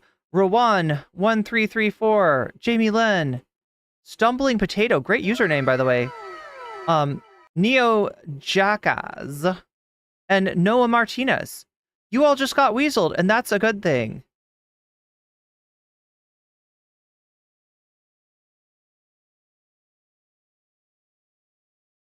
Yeah, member party, all right. So that brings us up to 53. We're at 53 right now. You heard wow? Yeah, it said wow, but what it's supposed to also say is like, you just got weaseled, and that's a good thing. But like, I broke my everything. I broke my everything, chat, and I'm so sad. Like, I thought I broke my computer. Like, it just fucking died from me trying to fix the sound, and I don't know why.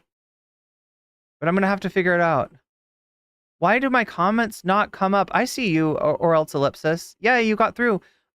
Is it a top chat? Oh my gosh, I'm on top chat. Let's switch to live chat. Oh, Fallout New Vegas. Okay, so Fallout New Vegas is getting 15 points applied to it. That brings it up to 96. Maybe, chat, I talked about maybe doing like a Twitch subathon to try to get my subs up to a certain level. Twitch will actually treat me better if I have more subs on it. So I thought about maybe doing a subathon. Also, you know, Twitch is a more interactive platform, so that could be fun too. We could do a lot more like interactions on chat. But yeah, Fallout New Vegas would be a great thing to do on Twitch as well, because Twitch is all about video games. Anyone got any recommendations for Lovecraftian inspired fiction? Maybe I'll read some Lovecraft inspired fiction. Oh my gosh, Simric, you gotta tell me, what is like Lovecraft seems scary. Is Lovecraft is like super scary, right? But yeah, anyway, we're at 53%. If and when we hit the Dono goal, I'll go directly to the bonus content now, because you have requested and I have heard. I've got to press the buttons now though. Press this button. Everything on my stream is like broken, chat, and I don't understand, but I'm gonna try to like not let it get to me. All right, press that, and then this button. We'll do some Trump tent. All right. The late, great Hannibal Lecter. He's back, folks. He's been resurrected. He's been pulled back from the dead by Donald Trump because Donald loves him so much.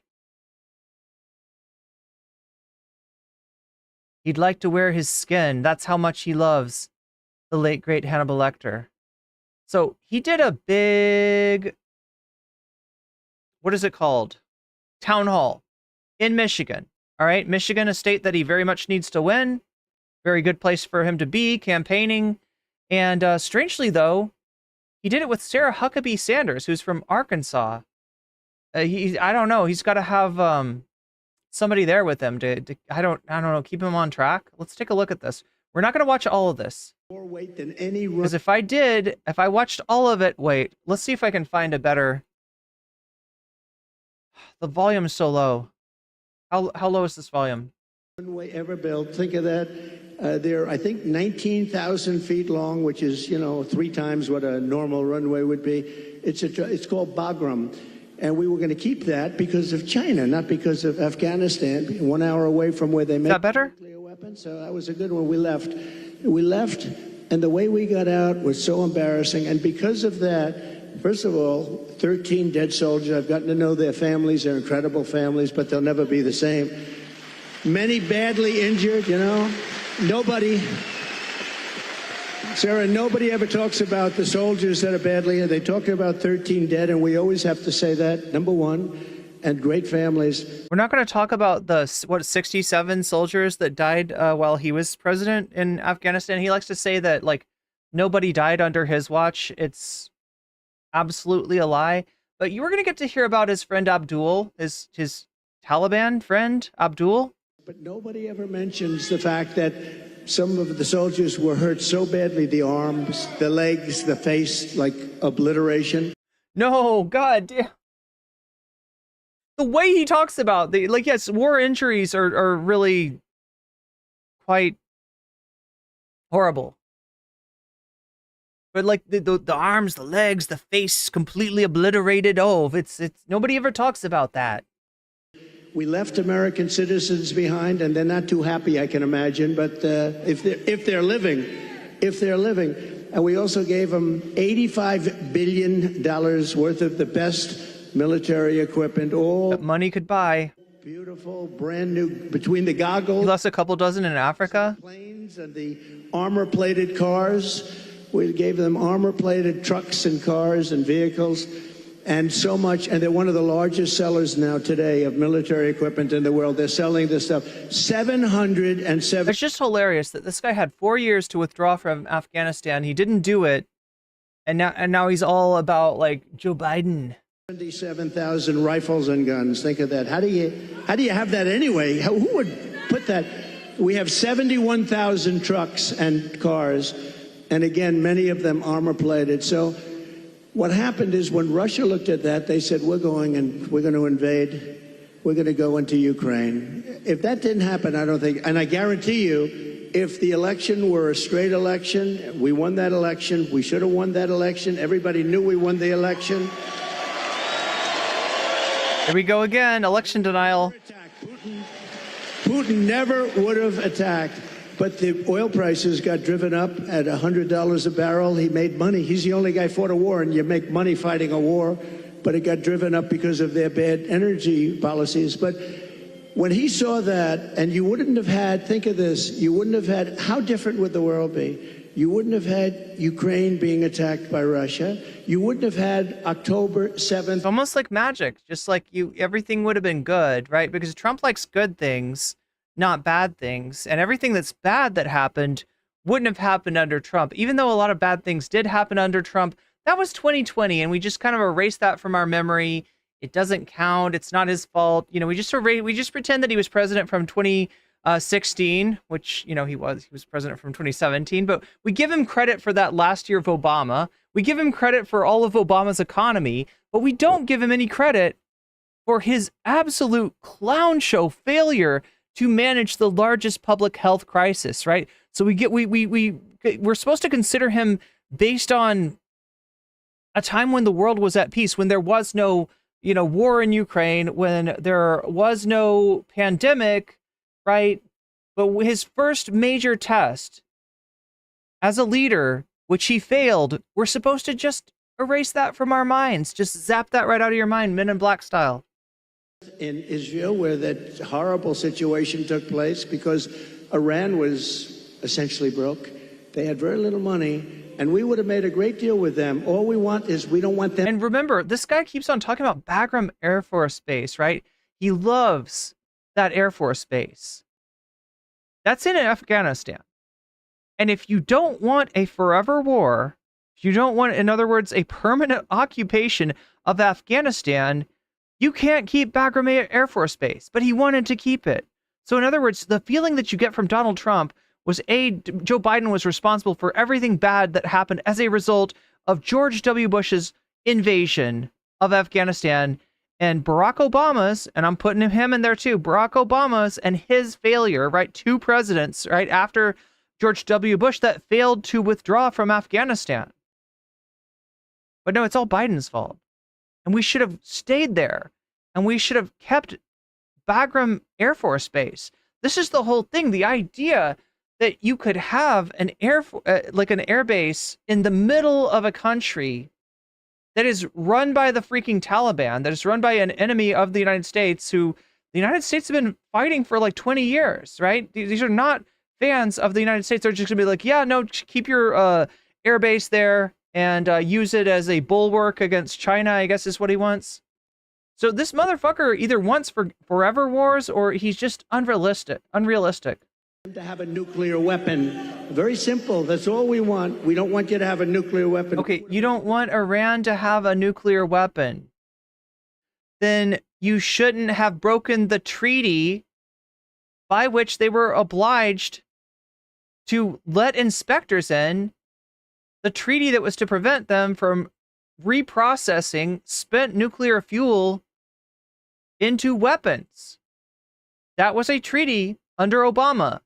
Donald Trump broke that treaty, never replaced it with anything. So if you didn't want them to have a nuclear weapon, you've got a strange way of looking at that, right? He also talks about North Korea, claims that was some kind of a giant foreign policy victory for the United States. What that was the United States giving in and letting North Korea continue to build. There were, I think, 6 nuclear weapons built during his presidency. So it's just like he deal with Iran. They would of all of the things to try to claim as a feather in his cap, foreign policy is probably not where he should be going with this. There are issues where Americans give him credit, rightly or wrongly. I would say wrongly. Issues like immigration, where he's thought to have a better policy, even though at this point he has the same policy, the exact same policy, since Kamala and Biden just like completely caved on that. But you know, people give him credit for having great immigration policy, and people give him credit for the economy. Again, complete bullshit, but right, he gets credit for that. So if you want to win in 2024 and stay the fuck out of jail, which is the reason this guy's running, make no mistake about it, right? The biggest reason that he freaks out when his polls go down as far as they've been going down, when Kamala, you know, surpasses him now by a margin that's outside of the margin of error. Now it's like undoubtable. She's up by 6 points, right? That's why he freaks out. That's why he loses it, right? Because for him, this is about his ability to not face trial. If he gets elected, all of those charges go away, and he'll probably make some new ones. Like, let's be real, it's Donald Trump. There'll probably be new ones, but at least the charges again that are chasing him right now, those will go away. So, you know, he's got a lot riding on this, right? So he should want to pursue this campaign in a way that'll help him win. However, he just can't help it. Anytime anybody talks about his crowd size, he's got to talk about that. Anytime anybody says that he's boring, he's got to be like, I'm not boring, I don't ramble, right? He's just posting his L's. And this is what this event is about more than anything. This is Donald Trump posting his L's. Happy, and I think they're going to end up being very unhappy, but it's very dangerous. They're very close to a nuclear weapon. And the other thing, you wouldn't have had inflation. You wouldn't have had inflation because... I'm sorry, who's very close? Is he talking about Iran? Have a nuclear situation took place because you wouldn't have had Ukraine being attacked by Russia. You wouldn't have had October 7th in Israel, where that horrible situation took place because... Again, October 7th in Israel was his fault, right? He brings in his son-in-law to negotiate. Guy's not a diplomat. Guy's not trained for anything like that. Guy's got no fucking skills, but it's his son-in-law. And he's like, you go, Jared, go and do the negotiation, right? Jared's like, okay, I'll do the negotiation. And he cuts Palestine out of the talks, right? So if you don't want to have you know, an event like that, right? Then you might want to try to make peace with the people that are at the center of that conflict. And he didn't. He just cut them out. So yeah, October 7th, I'm sorry, Trump, that was you. That was you. You did October 7th yourself. Iran was essentially broke. They had very little money. Yeah, he's talking about Iran. He's talking about Iran. Oh my God. This guy. I swear to God. Snack Cena, thank you for the Prime sub. Amazing. You know, that just sounds delicious. A Prime sub. And also the fact that you're Snack Cena, it's making me hungry. But yeah, thank you for subscribing with a Prime. Always forget to mention, chat, there's an ad break at the top of the hour, every hour on Twitch. It's an ad break that you can avoid for free if you like Snack Cena. Vox Populi, Vox People Pie. Yes, Vox People Pie indeed. So now this one's interesting, right? Here, wait, let me show you what just happened really quick. Oh, it's up there. Why is it up there? Okay, it's up. I don't care. Anyway. Or it's down there if you're watching on shorts, right? So everything on here is a plus, right? When you donate and you say, what if alt hiss, that's a plus, right? You add points to the topic of your choice. Everything up here is a plus, but you scroll down to Vox Populi, that's a minus. And what that means is that it minuses from all the pluses. So this says 20%, but it's actually now 20% minus 3%, so it's 17%. So if you want to make the vote count for more and the donos count for less, just say Vox Populi, and that's that will do that. So anyway, let's. Yeah, no, he's talking about Iran, and this is entirely his fault. Like, there's not even an argument. Like, at least on this stuff, he can obfuscate and be like, October 7th happened during Biden. The invasion of Ukraine happened during Biden. Like, he can say that, you know, it really has a lot to do with his policy as president for 4 years, but he can say that, right? With Iran, there's just no excuse. There was a deal in place to prevent Iran from getting nuclear weapons. There were inspectors from the UN that went into Iran to make sure that when they are using nuclear power, they're not taking the spent fuel and reprocessing it into weapons grade stuff. So as far as keeping Iran from having a nuclear weapon, that was in place under Obama until he fucked it up. And he fucked it up because one of his donors, I believe Miriam Adelson, asked him to do that, right? He did a lot for Miriam Adelson, moved the embassy, the U.S. embassy in Israel, moved to Jerusalem, allowed Israel to occupy the Golan Heights, right? A lot of, the settlements, right? A lot of the U.S. enabled, and stuff that literally led to October 7th, right? He did on behalf of one of his, big pay pigs. And we would have made a great deal with them. All we want is we don't want them to have a nuclear weapon. Very simple. We would have made a great deal with them. There was already a deal. We want. You blew the deal up. You did everything that you did made it more likely that Iran will have a nuclear weapon. I don't want you to have a nuclear weapon. I think you do want them to have a nuclear weapon just so you have another nuclear enemy that you can fucking demagogue. We would have made a good deal. This guy says that he wants to prevent World War III. That's one of his biggest things is like, World War III, folks, it's going to be terrible. Nuclear weapons. You think climate change is bad? You think global warming? Well, the real global warming is nukes, right? He's made it more likely that Iran is going to have a nuke. And he is literally pushing us towards war. This guy, assassinated a member of Iran's military. That's somebody that wants war with Iran. You made it more likely for them to have nukes, and you made it more likely for the United States to get involved in a war with them.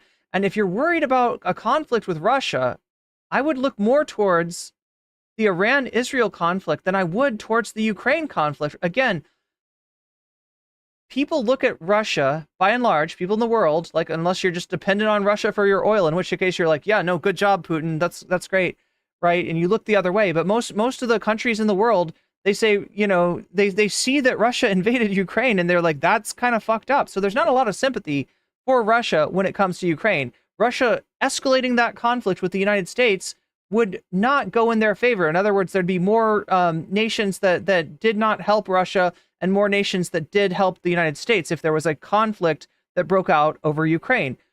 Iran is different because Israel has become a global pariah, a worldwide pariah. Israel occupies the place in the world once occupied by South Africa. People hated South Africa because they ran an apartheid system, and now Israel is doing that. Israel is trying to start war with Lebanon. Israel is trying to start war with Iran, right? There's not a lot of people that support the wholesale slaughter that Israel has conducted in Gaza with U.S. ordinances, with U.S. bombs, and that is actually on Kamala and Biden. The sad thing is, though, do you think you could vote for Trump and maybe Trump would be different? No, Trump would actually be worse. Trump's thoughts on Gaza is that Israel should hurry up and finish the job. In other words, end life in Gaza, right? So he's worse. He's not better. And that's the front on which the MAGA ideologues are pushing war. They're not anti-war. They just want a different war. And a war that actually would go a lot worse for the United States, right? If the U.S. goes to war on behalf of Israel, a lot of countries are not going to be on board. With Iran, they would have been happy, and I think they're going to end up being very unhappy, but it's very dangerous. They're very close to a nuclear weapon. And the other thing, you wouldn't have had inflation. You wouldn't have had inflation because inflation was driven up by their bad energy policy. And you remember your gasoline started going up to 5. And inflation was driven up by your tariffs. Inflation was driven up by problems in the supply line. Inflation was a worldwide phenomenon, not just a phenomenon in the United States, not caused by any U.S. policy. Inflation something that happened as a result of Donald Trump's mismanagement of the pandemic. and also by the one good thing that he ever did. Look, in case anybody ever comes in here and they're like, you're just so negative on Trump, you can't find anything good that you like about Trump. One policy that Trump enacted that I like was the stimulus. But I also know that he enacted the stimulus not because he wanted to, but because he had to. Donald Trump's, policies, the one policy that he got passed during his entire tenure in office was to lower taxes on the rich. So that's his preference, to lower taxes on the rich and to raise prices for everybody else through tariffs.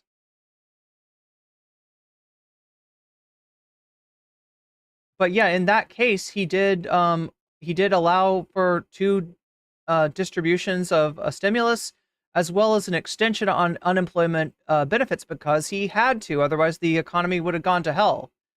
But again, for whatever reason that he did it, I'm glad that he did it. But again, that actions have consequences, and the consequences of putting more money out into the economy is generally going to be inflation, especially when you've got more money in the form of stimulus, PPP loans, and unemployment benefits, more money chasing fewer goods because of the supply chain problems caused by his mismanagement of the COVID crisis.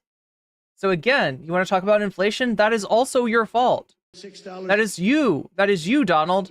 And then what happened is they said, oh, we're going to get killed. We have an election. We're going to get killed. And they went back to my policy. So they went. Nope. They opened the strategic reserves. This guy's full of shit. He complained about this when Biden did this, right? The United States keeps a certain amount of oil in reserve. It's called the strategic reserves, and it's supposed to be there in case, the United States, for emergencies. Well, you kind of had an emergency with the pandemic. And Biden opened up those strategic reserves and let that oil out onto the market, while at the same time, some of the oil-producing countries were trying to raise prices, right? This caused them to be unable to raise prices. Eventually, they gave up on that.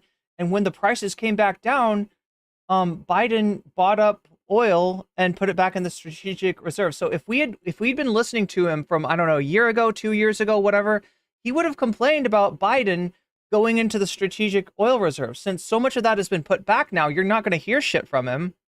He's going to change it to to being like Biden's not drilling enough, even though the United States is a net oil exporter and is essentially I think the biggest exporter in the world right now, even though so look, and this isn't a good thing necessarily, right? We do need to worry about climate change, and Biden has very much put that on the back burner. But this is just another area in which the policy isn't as different as he'd like to say it is. Back to the same. But yeah, the release of strategic oil reserves is what got the prices back down. Not adopting Trump's policies. Otherwise, he wouldn't have anything to complain about. And they're not, adopting all of his policies, just way too many of them. They don't, and they say we produce the same amount as Trump. Well, they went right back to my policy, or you would have had $25 a gallon gasoline. So they went back. What they don't say is, though, I would have been producing 4 times as much, and I took us from third magically into first place by a lot. But we have more liquid gold under our feet than any other country in the world, including Saudi Arabia, including Russia. Russia. And we would have been so dominant in energy. We would have, we didn't need any energy from anybody. We didn't have to protect any other countries in order to get their oil, which we've done for many years in the Middle East. We were energy independent. Sounds so beautiful to say it. We're energy independent. We were soon going to be energy dominant. I don't know what you want to call a situation in which the United States is producing record levels of energy, but it's the situation that we're in right now. And we would have been now having so much money coming out of the energy. We just have the best. We have Bagram in Alaska. Yo! Okay, so anybody that was worried about Biden having glitches, Biden having meltdowns, Biden losing his train of thought, motherfucker just said that Bagram, which is, he was just talking about Afghanistan, he said that Bagram is in Alaska. They say it might be as big, might be bigger than all of Saudi Arabia. I got it approved. Ronald Reagan couldn't do it. Nobody could do it. I got it done. In their first week, they terminated it. Check that one out. Bagram. Yeah, check that one out. Check that one out. Chat, look that one up. Look up. We have Bagram in Alaska. Hey, look, we have Bagram at home. Meanwhile, Bagram at home.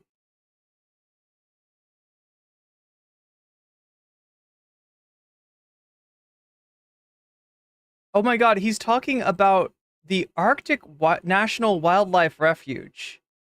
That's where he wants to drill, baby, drill. Not Bagram. Not Bagram. How do you mix up the Arctic National Wildlife Refuge with Bagram? No, think about this. Between Bagram, between you go... And he's not just saying it once. It's not just a slip of the tongue. You take a look at the kind of things that we've given up. We should have that air base. We should have that oil. We would have had a whole different country. But to give up Anwar, to give up the biggest air base, military air base in the world, and they left it. I'm sorry, I gotta call it, chat. He's too old to run for president, just like Joe Biden.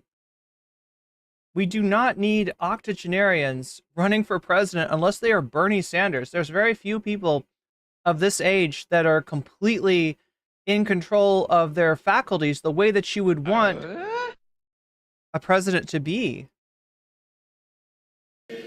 In the dark of night, with the lights on, and they did leave the dogs behind. There are a lot of people. They left the dogs? Oh no, not the dogs. But we would have been a much different country right now. So chat, if you're confused about the fact that he's weaving between he's really talking about Anwar and Bagram, to the point where it confuses him, there's a reason for this. There's a reason.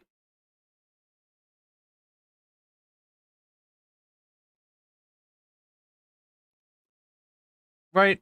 He explains this in great detail.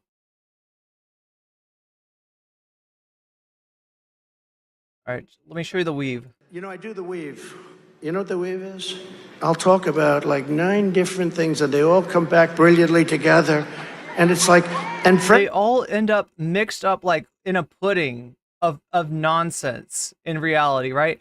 Like, look, I get what you're saying. If you can tie a lot of things in together, great. If you can make yourself understood in that way, great. But he can't, and he doesn't, and he mixed himself up. Motherfucker was talking about Bagram being where he wants to drill in Alaska. He wants to drill in the wildlife reserve, right? He wants to fuck up, he wants to fuck up a wildlife reserve. Friends of mine that are like English professors, they say. And it's not as if the United States has got a problem of like a lack of energy, a lack of oil. The United States is the biggest energy producer in the world right now, producing record levels of energy. And he's just like, well, that's all he can do is drill, baby, drill. And he can't even get straight, like, that he wants to drill the wildlife reserve, not Bagram Air Force Base in Afghanistan. He can't keep Afghanistan and Alaska straight. It's the most brilliant thing I've ever seen. But the fake news, you know what they say? He rambled. You know, I do the weave. You know what the weave is? I'll talk about like 9 different things, and they all come back brilliantly together. And it's like, and friends of mine that are like English professors, they say, it's the most brilliant thing I've ever seen. But the fake news, you know what they say? He rambled. You know, I do the weave. He doesn't ramble. He does the weave. Okay. Okay, Donald. Right now. But we're going to get it back, and I promise you we're going to get it back with guys like this and people like that.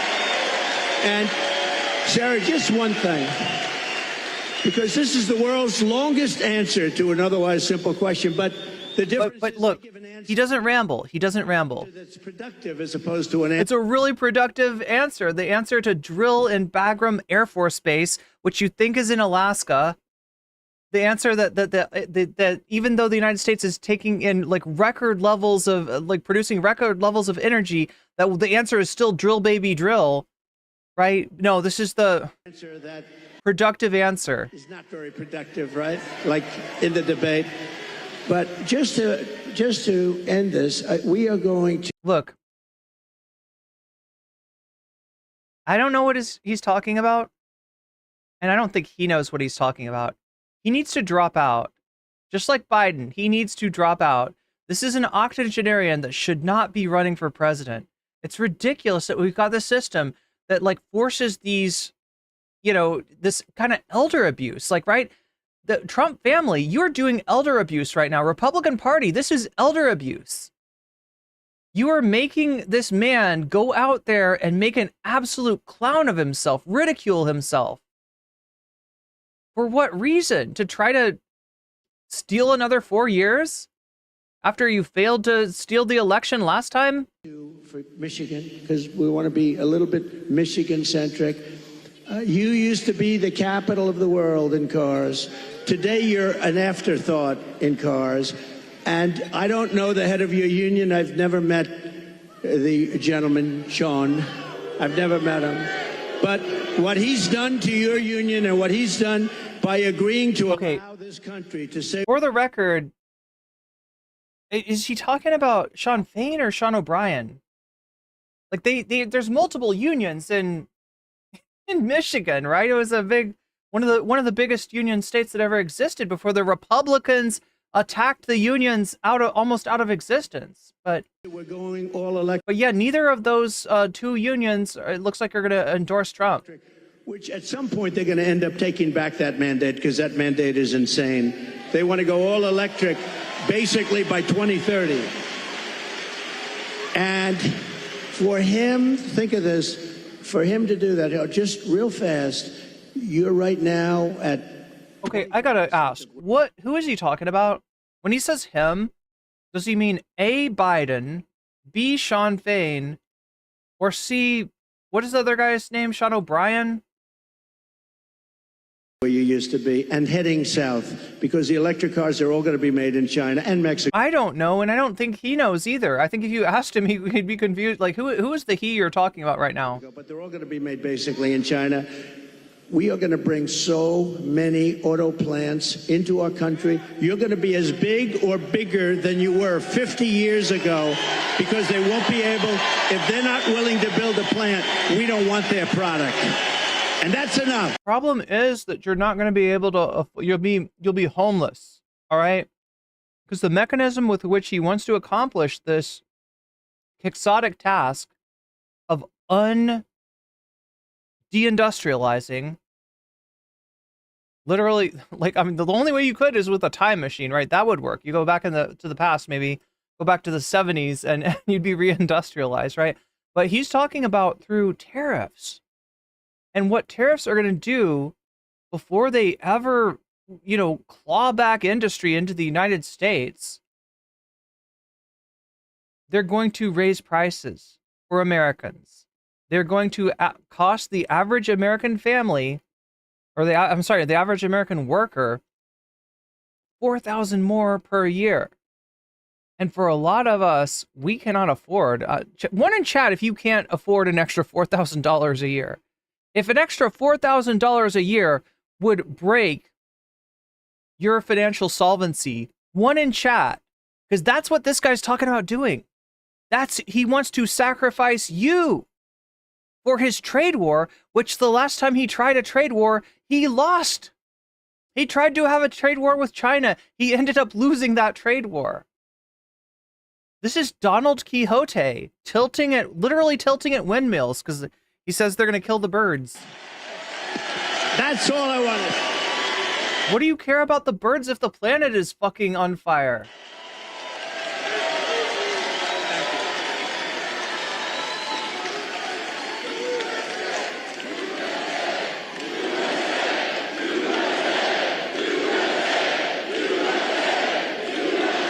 And it'll happen fast.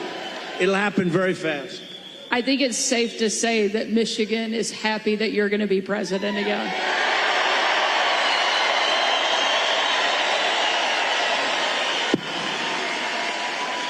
And Mr. President, we don't mind that you give long answers because you actually have something to say, because you actually got something done when you were president. You know, it's a very interesting because she said, I don't think He didn't get anything done when he was president, right? He said he was going to repeal Obamacare. Thank God that McCain stopped that. So he didn't repeal Obamacare. What did he get done? He cut taxes for billionaires. And it didn't make the economy better, right? The economy under Trump slowed down from the rates of growth that the economy had under Obama. So he cuts taxes for millionaires and billionaires, which, surprise, surprise, doesn't actually work, right? It's supply side economics, Reaganomics, trickle down economics. That's when the rich piss on the rest of us, right? It doesn't actually work. It doesn't actually help. The thing that stimulates the economy is putting money in the hands of the working class, right? That is called Keynesian economics. And, you know, this country that has not been in practice since like the mid 70s. But yeah, what did he do? What did he actually do? Failed to build a wall? Cut taxes for millionaires and billionaires? He didn't get anything done. I've ever said this before. So we do these rallies. They're massive rallies. Everybody loves. Oh, here we go. Are you ready? You know, when she said that, well, your rallies, people leave. Honestly, nobody does. And if I saw them leaving, I'd say, and ladies and gentlemen, make America great again, and I'd get the hell out. Okay? Now, I want to see if I can find this, but I believe that there's footage of people leaving this rally. Okay? Because I don't want people leaving. But I do have to say, so I give these long, sometimes very complex... What, he's going to threaten people? ...and paragraphs, but they all come together. I do the weave. I do it with... You do the weave. Raising Cane, that story, I do it with... No, I've never heard him do the Raising Cane thing. Wait, what are we looking for? Oh, yeah, Trump. Story on the catapults, on the aircraft carriers, I do it with a lot of different stories. When I mention Dr. Hannibal Lecter, I'm using that as an example of people that are... I'm using it as an example. They think I'm rambling, but it's a great example. It's coming in from Silence of the... Right, the asylum, right? Folks, you're dumb enough to think that asylum, like an asylum that Dr. Hannibal Lecter would be locked up in, is the same thing as a person seeking asylum because the United States has fucked up their country and it's too dangerous to live there. I use it, they say, it's terrible. So they say, so I'll give this long, complex area. For instance, that I talked about a lot of different territory. The bottom line is, I said, the most important thing. We're going to bring more plants into your state and this country to make automobiles. We're going to be bigger than before. But the fake news, there's a lot of them back there. You know, for a town hall, there's a lot of people.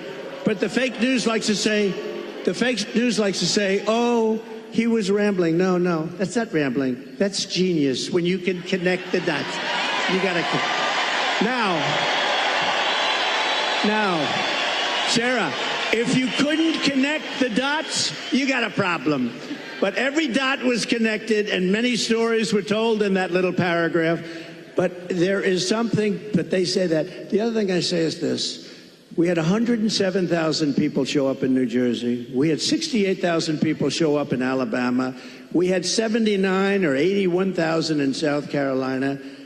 And they'd never said, I'm a great speaker. And I said, am I a great speaker? They say, oh, no, he rambles.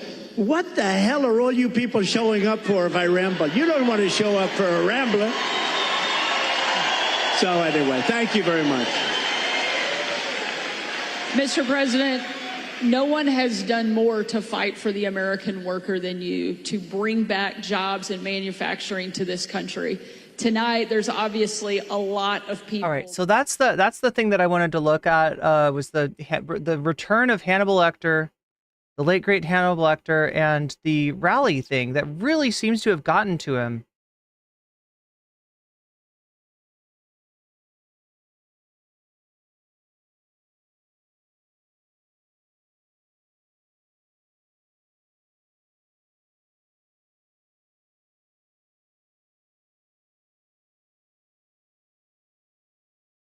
Let's take a look at this is from the debate. And I'll tell you something, he's going to talk about immigration a lot tonight, even when it's not the subject that is being raised. And I'm going to actually do something really unusual, and I'm going to invite you to attend one of Donald Trump's rallies. because it's a really interesting thing to watch. You will see during the course of his rallies, he talks about fictional characters like Hannibal Lecter.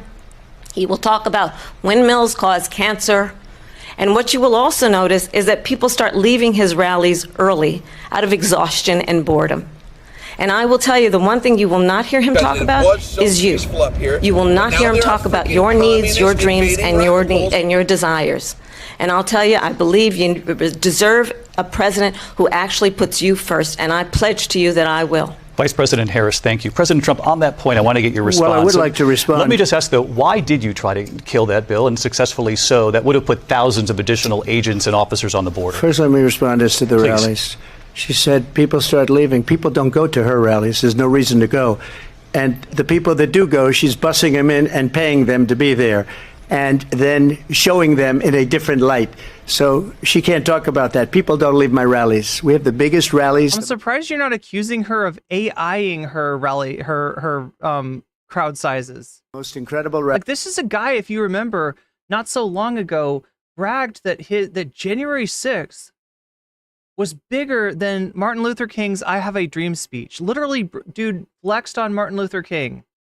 Rallies in the history of politics. That's because people want to take their country back. Our country is being lost. We're a failing nation, and it happened 3.5 years ago. And what's going on here? You're going to end up in World War III. All right, check this out. Watching, stay updated about breaking news and. All right, so I got the deets for you. I got the. See, this is from 5 days ago. Trump supporters talking about leaving. Well, let's start off with this. We got video of this.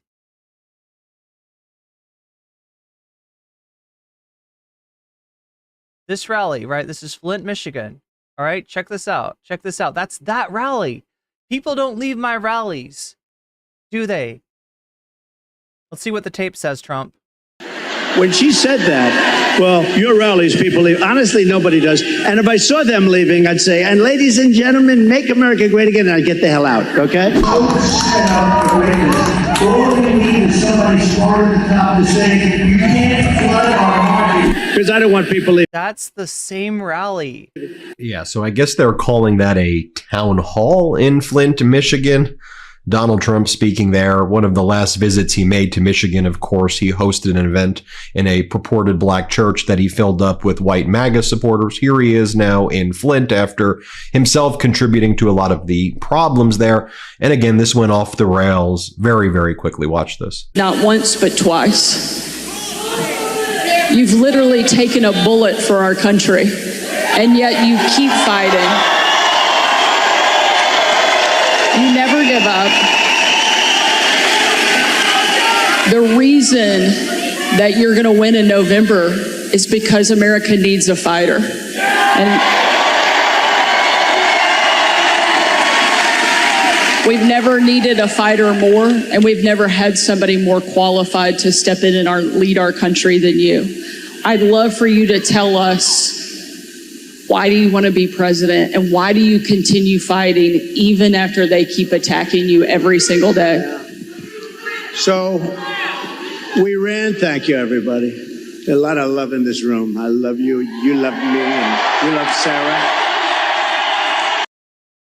Here he is again. Play the clip. She said, I don't think I've ever said this before. So we do these rallies. They're massive rallies. Everybody stays till the end, by the way. You know, when she said. All right, so he's at this rally saying that you just saw this, right? This is the Flint rally. Watch what they find in this rally. Well, your rallies, people leave. Honestly, nobody does. And if I saw them leaving, I'd say, and ladies and gentlemen, make America great again, and I'd get the hell out, okay?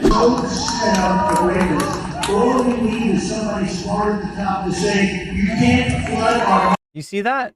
Because I don't want people leaving. But I do have to say, so I give these long, sometimes very complex sentences and paragraphs, but they all come together. I do it a lot. I do it with Raising Cane, that story. I do it with the story on the catapults on the aircraft carriers. I do it with a lot. We got to look at the Raising Cane thing. I mean, that one, but what even is Raising Cane? Different stories.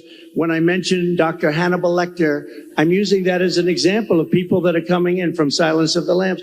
I use it. They say, It's terrible. So they say, so I'll give this long, complex area. For instance, that I talked about a lot of different territory. The bottom line is, I said, the most important thing, we're going to bring more plants into your state and this country to make automobiles. We're going to be bigger than before. But the fake news. Yeah, Crystal Saphira's got it right. Why does he want to run so bad? Why is he still running even though he's getting, in danger and shit like that? Because he wants to stay out of prison. There's a lot of them back there. For a town hall, there's a lot of people.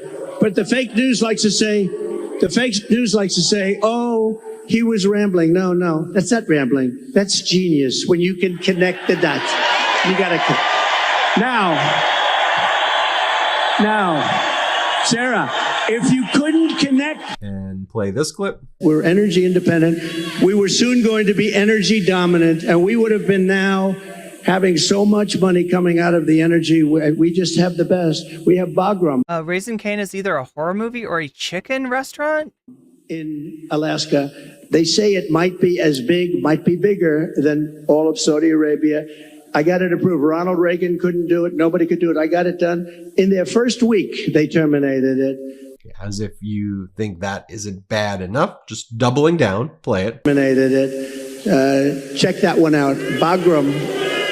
Check that one out. Think about this. Between Bagram, you go to Anwar. And again, a lot of this is just like the ramblings of and ravings of like a madman. Give George Conway credit for the Anti-Psychopath Pack for calling it out. We've done a lot of videos here on the Midas Touch Network about it. Anyway, I'll keep showing you more clips like this. I don't want to sane wash what it is you're watching. Here, play the clip.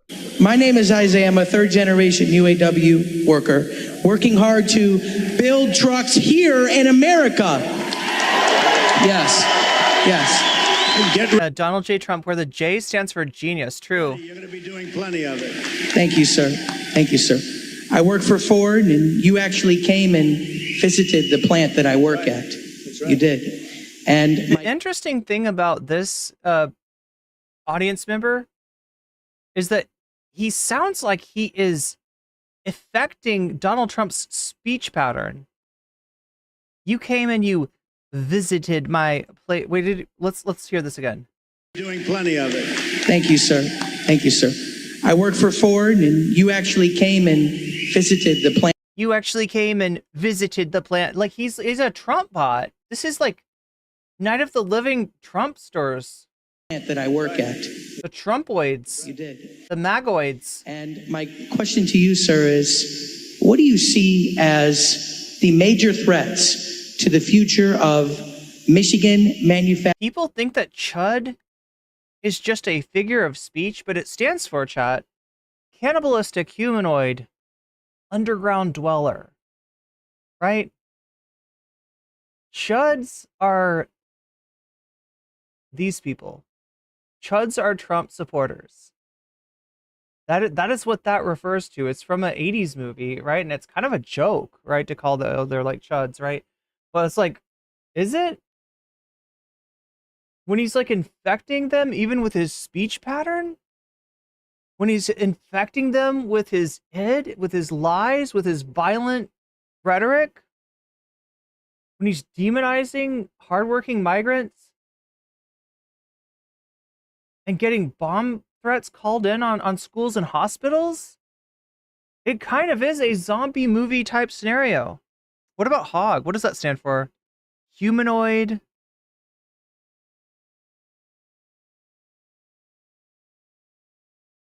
Oh my God, I got to think of that one. What does HOG stand for? Manufacturing, auto working jobs. And what will you do to eliminate those threats, sir? Okay, so I'll get into another little bit of a long answer, because when you say major threat, to me, we have one really major threat. That's called nuclear weapons. I was just going to say it's Kamala. We have other countries that... And he continues on. I mean, this is, I guess they say... Now, do you understand what just went on? Look.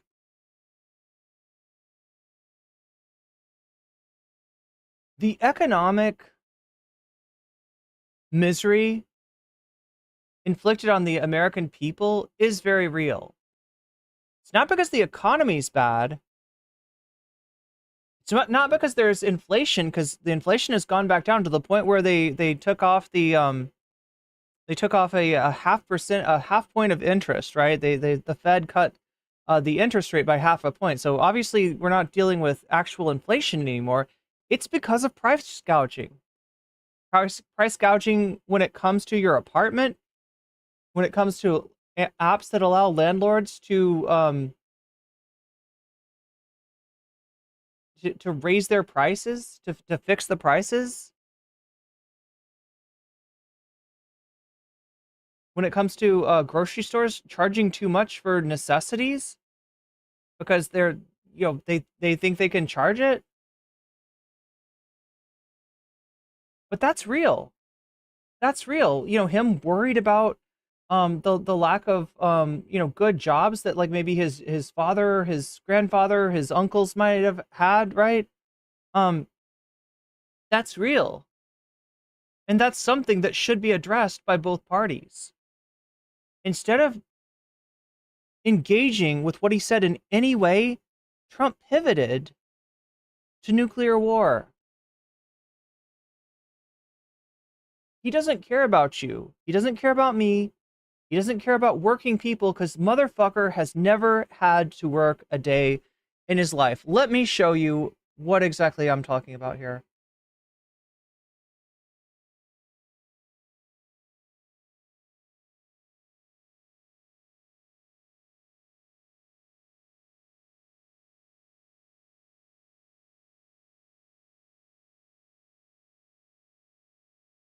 I can find it.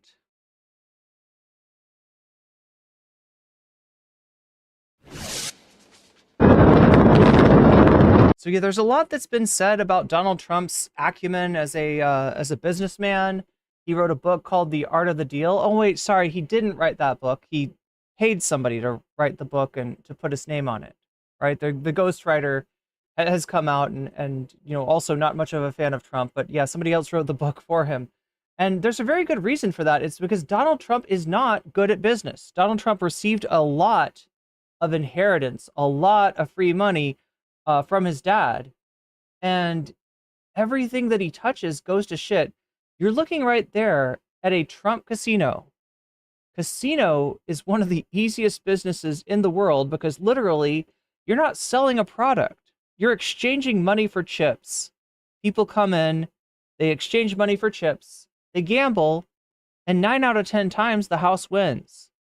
And so you're guaranteed statistically to earn money, and you're not even selling a product. You're maintaining a building, you're paying workers, but there's no actual product being sold there. People just come in there and give you money on the hopes that they can somehow, be the one winner out of 100. It's not an easy business to fuck up, but yet look at this. This is his building being destroyed, being torn down because he failed at this business. There it goes. That's the story of Trump's entire life. That was the demolition of the Trump Plaza Hotel and Casino in Atlantic City back in 2021. And if you know anything about the story of Trump and his casino businesses, I bet you know that the story does not end well. Multiple Trump casinos ended up filing for bankruptcy. That much I'd bet you are. I'm sorry, did I say one of his casino failed? Yeah, they had multiple. You don't know this story. I think all of them. The year was 1982, the first year that Forbes magazine published its list of the 400 richest Americans. Donald Trump made the list, claiming he was worth $100 million. But at the time, Trump was really only worth about $5 million, and he was also hemorrhaging cash. But Donald Trump had a plan. That year, Trump got a license from the New Jersey Casino Control Commission to operate a casino in Atlantic City, New Jersey. And Trump found an investor to help him finance the project. Holiday Inn, which owned the casino chain Harrah's, would give Trump $50 million in cash to build the casino, and then Trump and Harrah's would split the profits. Trump had to just prove one little thing first. Here is how the New York Times investigative reporters Suzanne Craig and Russ Buettner tell the story in their new book, Lucky Loser. Donald was on the verge of a great deal, one that would also get him out of a bind. Before leaving, the CEO of Holiday Inn told Donald that his board of directors would want to see with their own eyes that construction on the casino was underway, evidence that this young builder could make this happen. Donald kept the truth to himself. He did not have things underway because he did not have the money. So he directed his construction supervisor to hire every piece of earth-moving machinery he could find. The day the Holiday Inn board visited the site, dozens of bulldozers and backhoes pointlessly pushed mounds of earth around the 2.6-acre site in an elaborate ruse with no purpose other than to fool Trump's new business partner. Afterwards, Trump introduced himself to one of the Holiday Inn executives with the line he would never forget. "I think I'm probably the most successful person my age in the United States." That was how Trump started the Trump Plaza Hotel and Casino. He bluffed his way into it. Trump created the myth of himself as a successful businessman, and he sold it to the public so that he could then sell it to his business partners. And for a long time, that myth really worked out. There is a new billionaire in town. Trump's the name. Donald Trump is a major deal maker, a swashbuckler.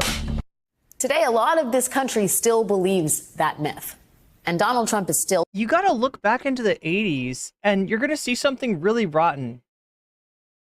You're going to see a country full of boomers, right, that are just starting to come into their, adulthood. Like they're turning 30, they're turning 40, right? The Woodstock generation that was all about peace and love and defiance has now become the yuppies. And their values have done a 180.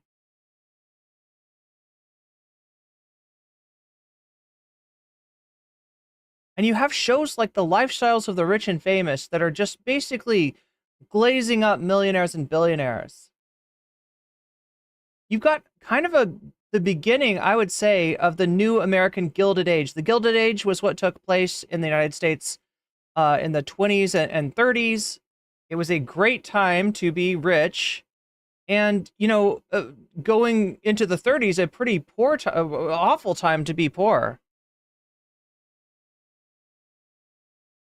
And that's when the New Deal happened. That's when the Great Depression happened, and as a result, you got the New Deal, and American politics kind of flipped into the Keynesian consensus, as I've described it before. In the 80s, you had the beginning of a new Gilded Age. That was their answer to stagflation, was the mythology of wealth and opulence. Not the reality. Not the reality for American workers. Definitely not a reality. American workers were getting fucked over. If you were an air traffic controller and you went on strike, you lost your job. Under Ronald Reagan, there was something so profoundly rotten that has never been fully addressed. Like, look at Reagan's policy. What is he known for? He's known for supply-side economics, aka trickle-down economics. What his vice president, George H.W. Bush, called voodoo economics. Why? Because it doesn't work. It's a symbolic gesture made to call down the money gods.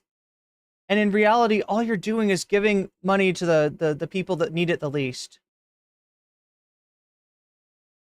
And somehow,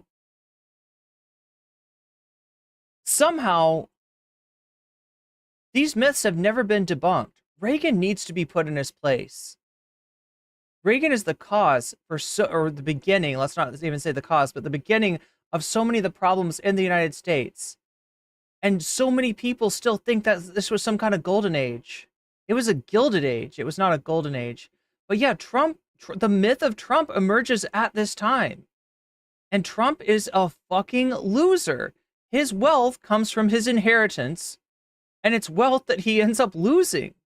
Every single enterprise that he engaged in, every single venture that he tried, ended up losing money. The only exception to that was his reality show. That was the one thing that Trump was good at, was television.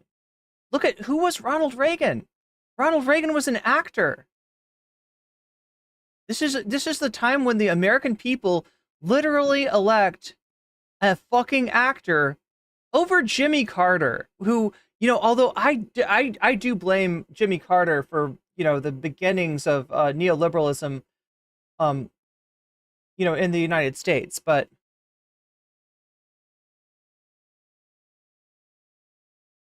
Jimmy Carter is probably the best loved president alive right now. I mean, what does he got to compete with? Bill Clinton? Bill Clinton's a creep. George W. Bush? Forget about it. Who else is alive? Reagan's dead. HW's dead. Obama? I guess, you know, people liked Obama at one time, but there's a lot of hope and change that was never really fulfilled. Obama was a big letdown for an entire generation that worked so hard to get him elected to you know, push out Hillary, and then found a president who was very similar to policy to Hillary Clinton. Like, what was all that work about? What was all that campaigning about? What was all that energy about, right? Jimmy Carter is, like, sadly, like, kind of the best that the U.S. has got as far as living presidents, and he was rejected by a traitor named Ronald Reagan, who did a backroom deal with Iran to get Iran to keep the hostages that Jimmy Carter was trying to negotiate the freedom of. That's why you had Ronald Reagan. Because much like Nixon did in his negotiations with the North Vietnamese, telling them to hold off, to not make a deal with LBJ, Ronald Reagan did the same thing in the Iran-Contra, in the Iran hostage affair. Super chatted $5. Got to give it to Arthur Laffer that introduced the Laffer curve, the beginning of economics. Yeah, lest we forget Laffer. Good point, Izzy Sanchez. And they'll still refer to that stuff. And this hasn't been debunked. This hasn't been debased, and it needs to be. It's important to destroy the myth of Ronald Reagan, the actor. That's right, Bree Breezy.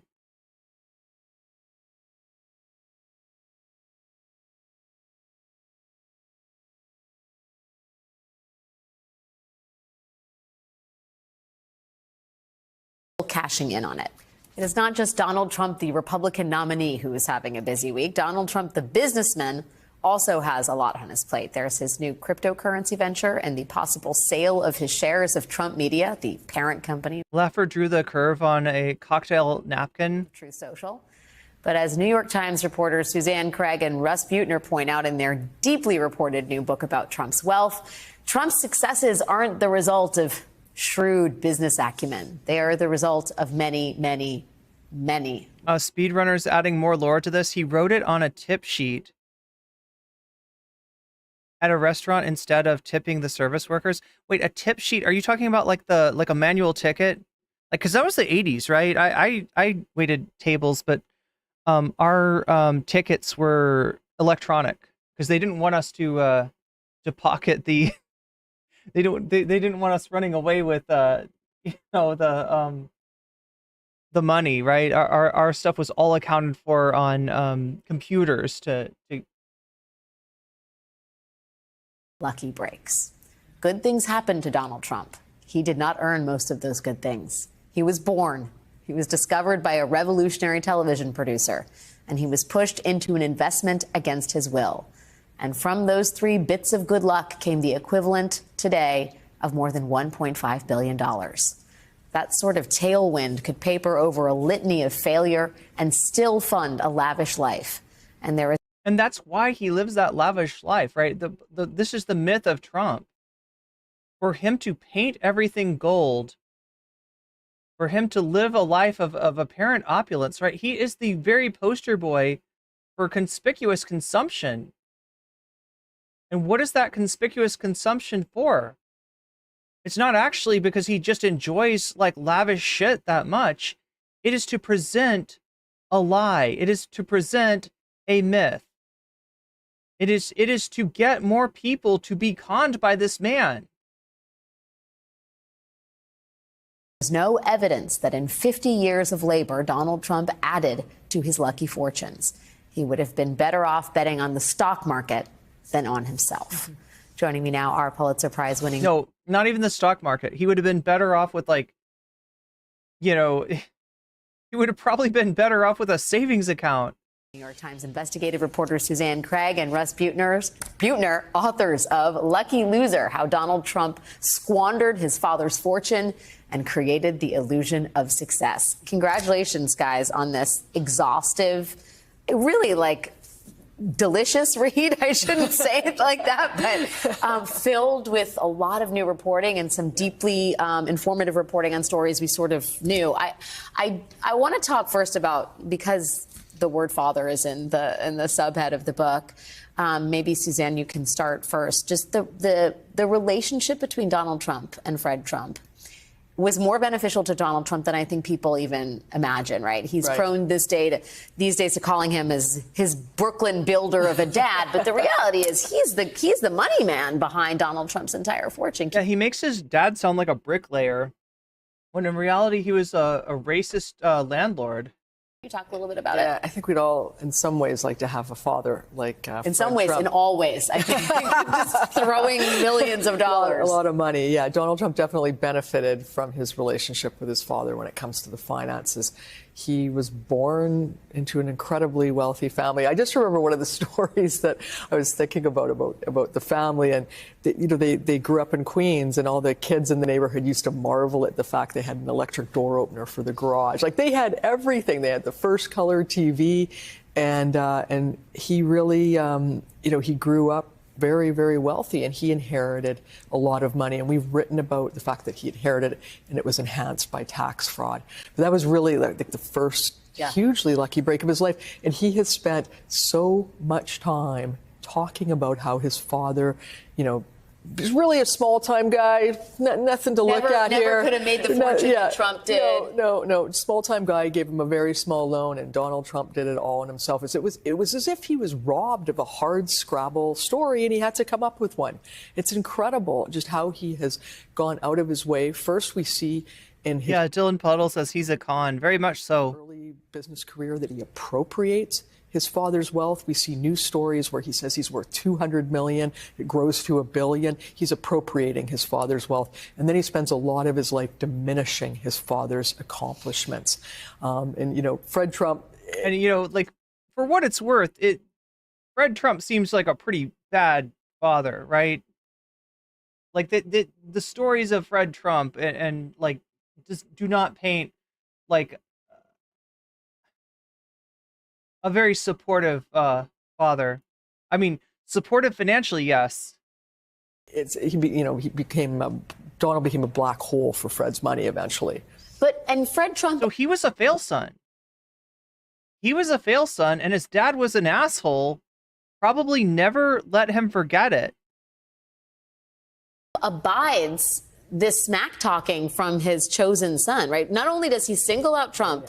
Of the 5 Trump kids, Donald is the chosen one, and he allows Trump, his son, to basically diminish his legacy and suggest that he's some kind of mastermind, when really the inverse is true, is it not? It really is, and I think that's one of the most remarkable parts of this as a long story, right? That's a thread that weaves through decades of this thing. Fred has done everything pretty much he's broken rules, but as a businessman, he follows very strict procedures.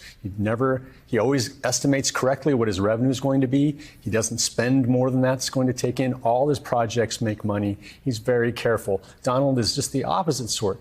But when Donald first arrives in about 1968, he immediately starts taking over the business. He becomes the public spokesperson for it. This fellow, John Barron, becomes the public spokesperson for it. Right. And Donald starts announcing that they're building projects all over the place, that they're going to build. So now they're assuming that that John Barron was the alias that Trump would call into television and radio and newspapers, right? He would pretend to be somebody that knew of Trump or worked for Trump or was somehow connected to Trump, who would describe in great detail the accomplishments of Trump, the the beautiful women that Trump was spending his nights with, right? His evenings with, right? It was his hype man, but it was actually him. If you ever listen to any of the phone calls, it's Donald Trump's thinly disguised voice. That's who John Barron is. And no doubt why he named his son Barron. A new seaport in Lower Manhattan. They're going to build a convention center in D.C. They're going to do all these things. And it's all smoke and mirrors. None of it happens. Fred's never done that in his life, but he goes along for the ride. And when Donald does get a project up, when he gets his first sort of building up, Donald starts telling the world that he has fully taken over the finances of his father's company. He has not. But Fred goes along with that and allows Donald to say, and echoes it, that Donald has surpassed me, when Donald literally had one building up of his own. It's really just a remarkable relationship that's very central to what he was able to accomplish. And setting in motion what would become a long career of diminishing people closest to him who support him and assuming that their loyalty is inviolable. And casting them overboard when they're not loyal. What is staggering to a lot of folks who remember Trump in the 80s and 90s is that even in the Apprentice years, it's like completely castles built. It's a paper tiger, right? The Apprentice offices or the offices that the Apprentice is going to film in are so shabby that they have to kind of use smoke and mirror. Can you talk a little bit about the stagecraft of pretending that Donald Trump is actually a successful businessman? There was a lot of stagecraft involved when Mark Burnett showed up at the offices and his producers. They came in thinking that they were going to be casting a billionaire. And keep in mind, Donald Trump was the host of the show. He was the prize that all these contestants wanted. They were vying and they were scheming to work for. And the producers showed up and they found chipped furniture and they said the carpet smelled. They just said it was awful. So they ended up creating a whole nother area on the fourth floor of Trump Tower. And again, chat, I will read donos after the after this segment. Remember, if you want to interrupt me during the stream, $5 or more super chat will actually engage the TTS voice, and I will be forced to contend with your question immediately. Saving that, I get to the super chats and memberships and all the donos at the end of the segment, just so that we have, it makes it easier for my editor, since my editor is me. For where the contestants would live, but the whole boardroom was fake. That was not Donald Trump's boardroom. Editor, remember to edit that out. The whole thing. The one thing that escapes me is, given the fact that this guy is hemorrhaging cash, he's going into deals, he's being bailed out by other investors who then are brought in. He continues to sell himself publicly as a businessman. Nobody pipes up. I mean, here we are looking today at the potential sale of Trump Social stock, which is largely built on Donald Trump's reputation and not at all on Truth Social's ability to generate revenue. Do you have a working thesis about how he's able to convince people over and over and over and over again? I think there's a couple of things you have to give him credit for. He has this innate charisma that's followed him his entire life in every... See, now, here's what I question. I feel like it's a selective charisma, and I'm trying to identify the basis for selection. What I mean is, to me, it's negative riz. Right? Everything about Donald Trump has always just pushed me away, put me off. And there's other people, obviously, the exact opposite. And I don't mean to be elitist about this. I'm definitely not trying to build myself up as some kind of intellectual, titan. Obviously, I'm not the smartest person in the world, but I am intelligent enough to know what Donald Trump is, and he's a con man.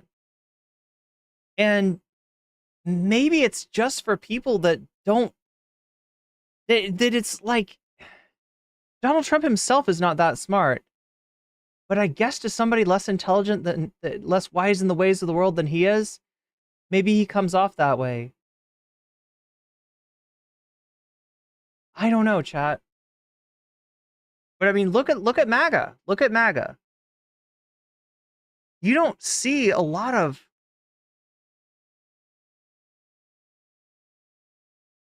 intellectuals voting for Donald Trump. And the ones that are, because there absolutely are people that don't really become part of his cult. They don't love him. They vote for him out of a lesser of two evils kind of choice, right? They're voting for him to cut their taxes. Aspect, every era of his life that we look into, there were people that were wooed by him. But also, he can be incredibly persuasive. And not just people who you think are easily persuaded. See, no, maybe I'm wrong. This book, there are people who are very smart and very accomplished who give him opportunities to do something when he hasn't done it before because he convinced them that he could. That has been a diminishing trend over the last 10 years, right? The things that once he got the money from The Apprentice, he decided again to undertake this effort to make himself look like a businessman by starting businesses. So he built a huge tower in Chicago. He secretly declared it completely worthless on his tax returns after he got it open. He remodeled the old post office into a hotel in D.C. He lost $7 to $10 million every year, and he had to sell that. He bought some golf courses in the UK. They all were sucking money, and he had to subsidize them with this money from his fame.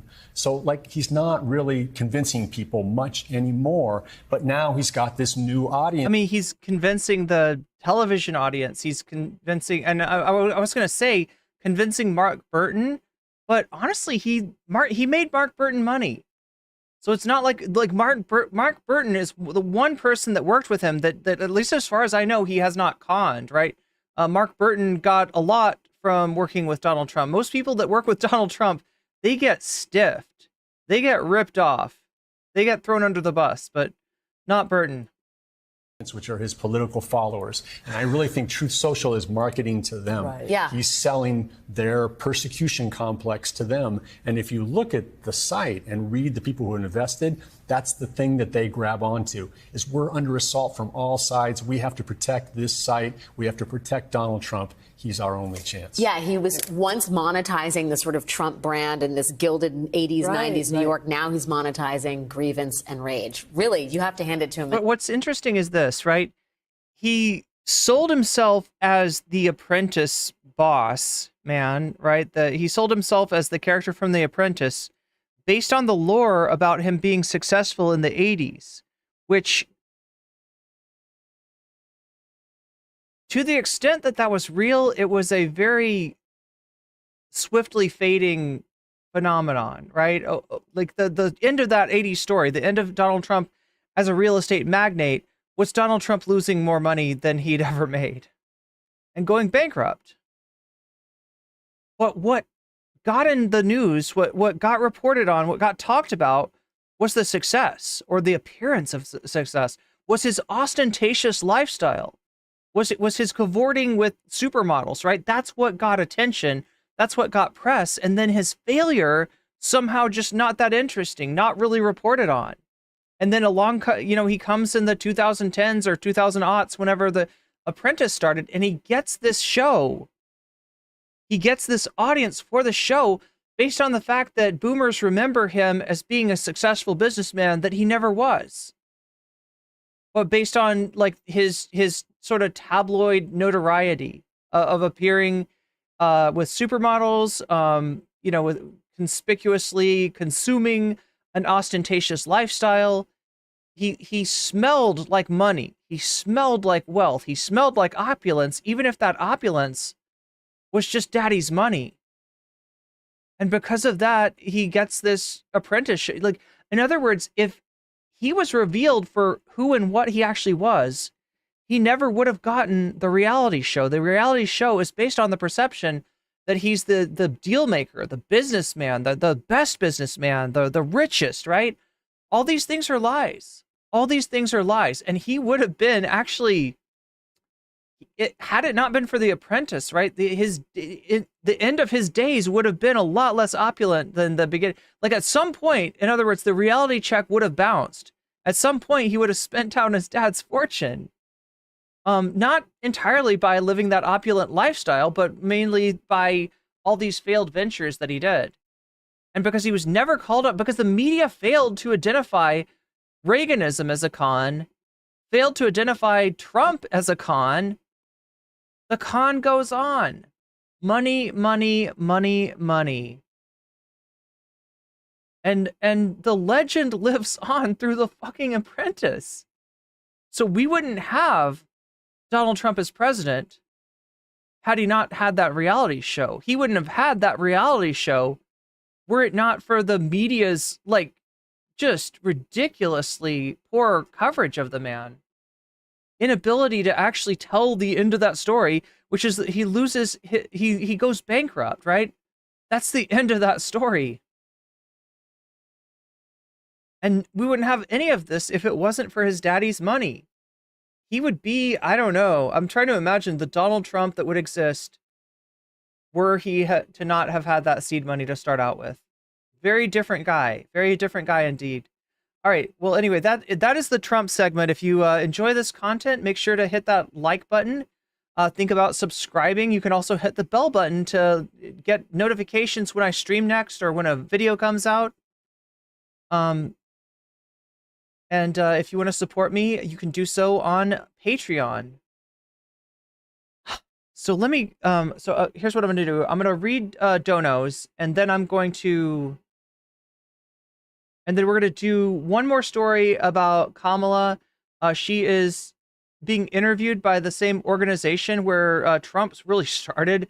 Like, his downward trend really started, I think, at the National Association of Black Journalists. That was the first moment that I covered Trump, where it was just like this universal, you know, like just everyone agreed that this was a train wreck. And Kamala is speaking in front of the same organization. I suspect, though, that her appearance will be very markedly different from Donald Trump's. All right, so let's switch over. Ban somebody on Twitch.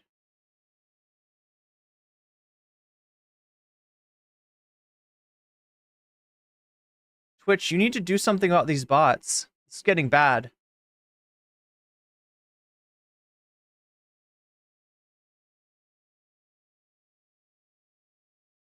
Oh yeah, this is a good...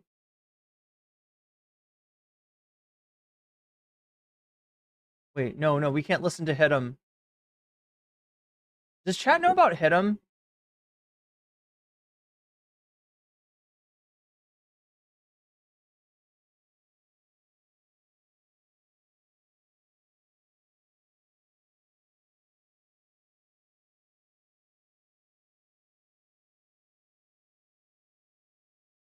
Wait, is this gonna be oh my god, what is going on? Oh, maybe that's a live stream. Oh, it is. It's somebody's... Oh, neat. Pulled from in the description. It's probably not up now because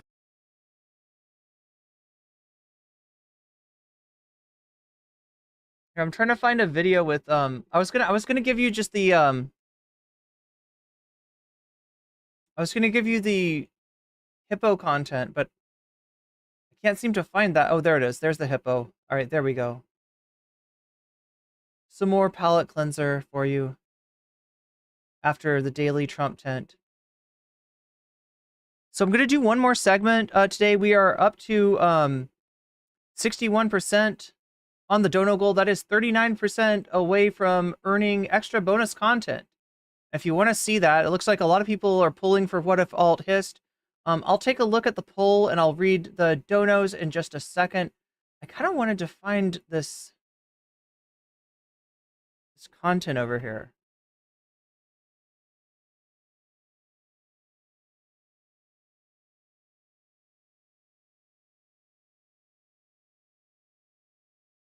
Talking to a girl and she told me about a genre called Hit 'em. That is... Y'all already know. Y'all seen this. I had a dream. I was at a rave talking to a girl and she told me about a genre. Anybody know about Hit 'em? 5/4 time, 212 BPM, and super crunched out sounds. Thank you, Dream Girl. It's a pretty viral tweet that happened on Twitter. However, it all started, at least for me, Machine Drum added, yo, follow back, please. And I said I was cringe for this because how am I not following Machine Drum? But he's putting together a compilation of this fake genre. Technically a fake genre, I guess. So... I don't know about that. Is it a fake genre? What do you think, chat? Anybody know about this stuff? We're talking about Hit 'em. It's a genre that you know, of electronic dance music that has like about a 212 BPM. It's in 5/4 time. So Machine Drum is collabing with this random Australian guy called Drew Daniel, but this homie is making a compilation of this fake genre, dream genre, and it'll be on Tabula Rasa Records. Machine Drum messaged me and said that if we get some bangers out of this one, you guys will be included in the comp. Oh my god, so he's actually gonna make some. Pretty cool. Could be dope. Little added bonus on top of regular bitch battle of just trying the prompts. You could actually get into the compilation. Could be cool. Could be cool. Could we hear some examples? I haven't heard any either. See if we can find any. This is what it sounds like.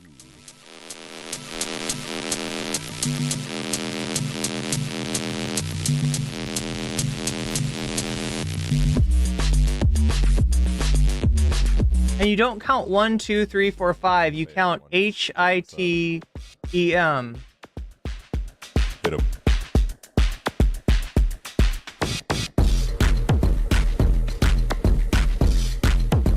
HITEM, HITEM, HITEM,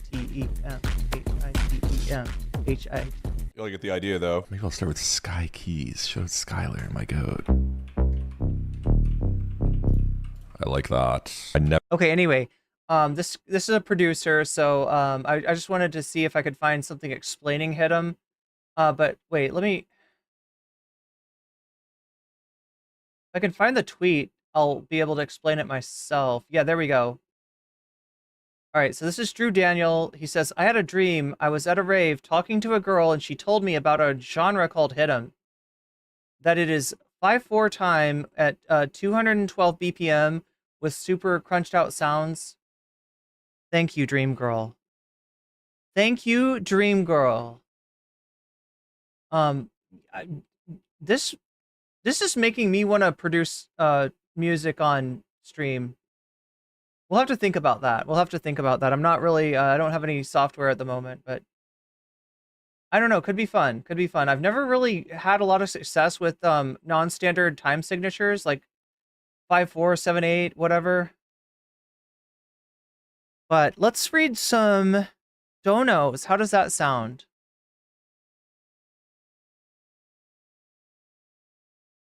All right, so right now, What If Alt Hist, his video on the anthropology of the left, that is what's winning. It's ahead by 9 points. Wow, it's really had some changes. We've only got 46 votes, so if you haven't voted yet, it's a good time to do it. It's also a good time to hit that like button if you have not already. Yo, that dinner looks really good, though. What is it? What are those green things? Okay, we got some pumpkin in there. I know that hippos love pumpkins. That's one thing I know about hippos. These are pygmy hippos, so I don't know if they have different tastes. What is that? Is that asparagus? I can't tell. Anyway, let's take a look and at the donos here. Shakespeare says the Grillin Sicilian. Yes, Shakespeare, I did add your dono to the Grillin. Yes, 25 extra points for a What If Alt Hist from chat. So far, everybody that's donated. Look, there's a bunch of you though that haven't told me yet, like which of these topics you want to see. I mean, we've got some donos to Fallout New Vegas. We've got some donos to What If Alt Hist.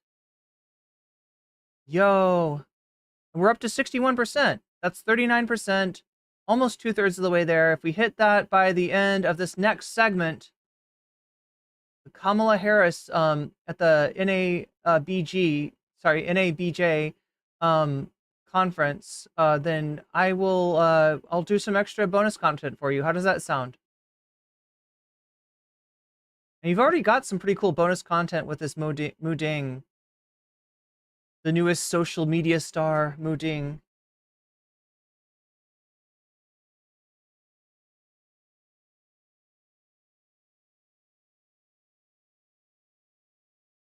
Dylan Puddle says I'm assuming you mean Trump, is an example of the lottery of the life. Trump is a useful idiot that the GOP found to lead their ticket. Yes, people get thrown under the bus to protect rumps. Trump is basically a white-collar scammer. Obsessing over pursuit of wealth is perversely incentivized in capitalism. Yeah, but for him, it's like it serves a purpose, right? Most people, their conspicuous consumption, I mean, I'm sure there's an element with Trump, you know, he's all about his ego. He's very narcissistic. but there's also a purpose that it serves in terms of it lets him con people, right? He presents this wealthy lifestyle. In some ways, chat, is Trump like the first influencer, I have to ask, right? Because when you think of what influencers kind of amount, like what the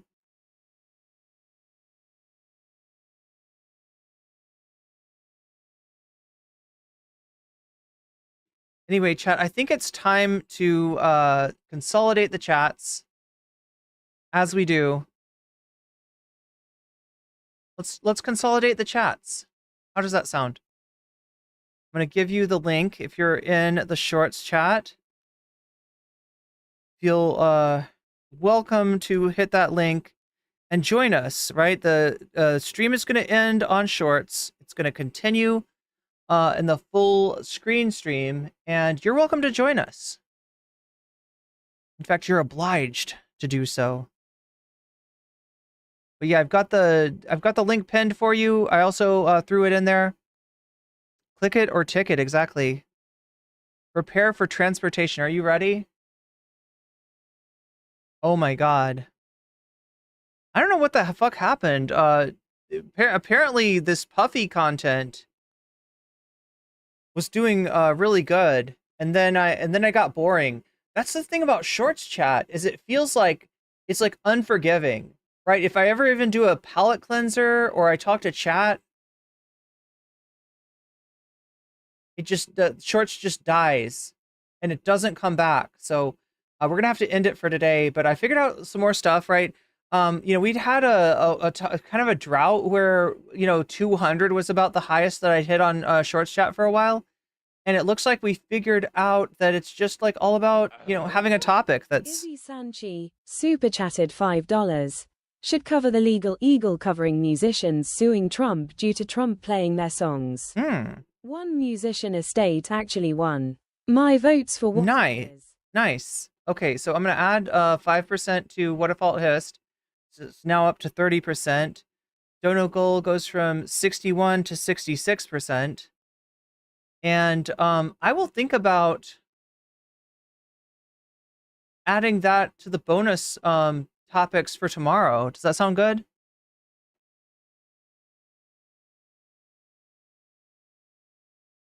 All right, we're ending the short stream. Join us on the full scale stream.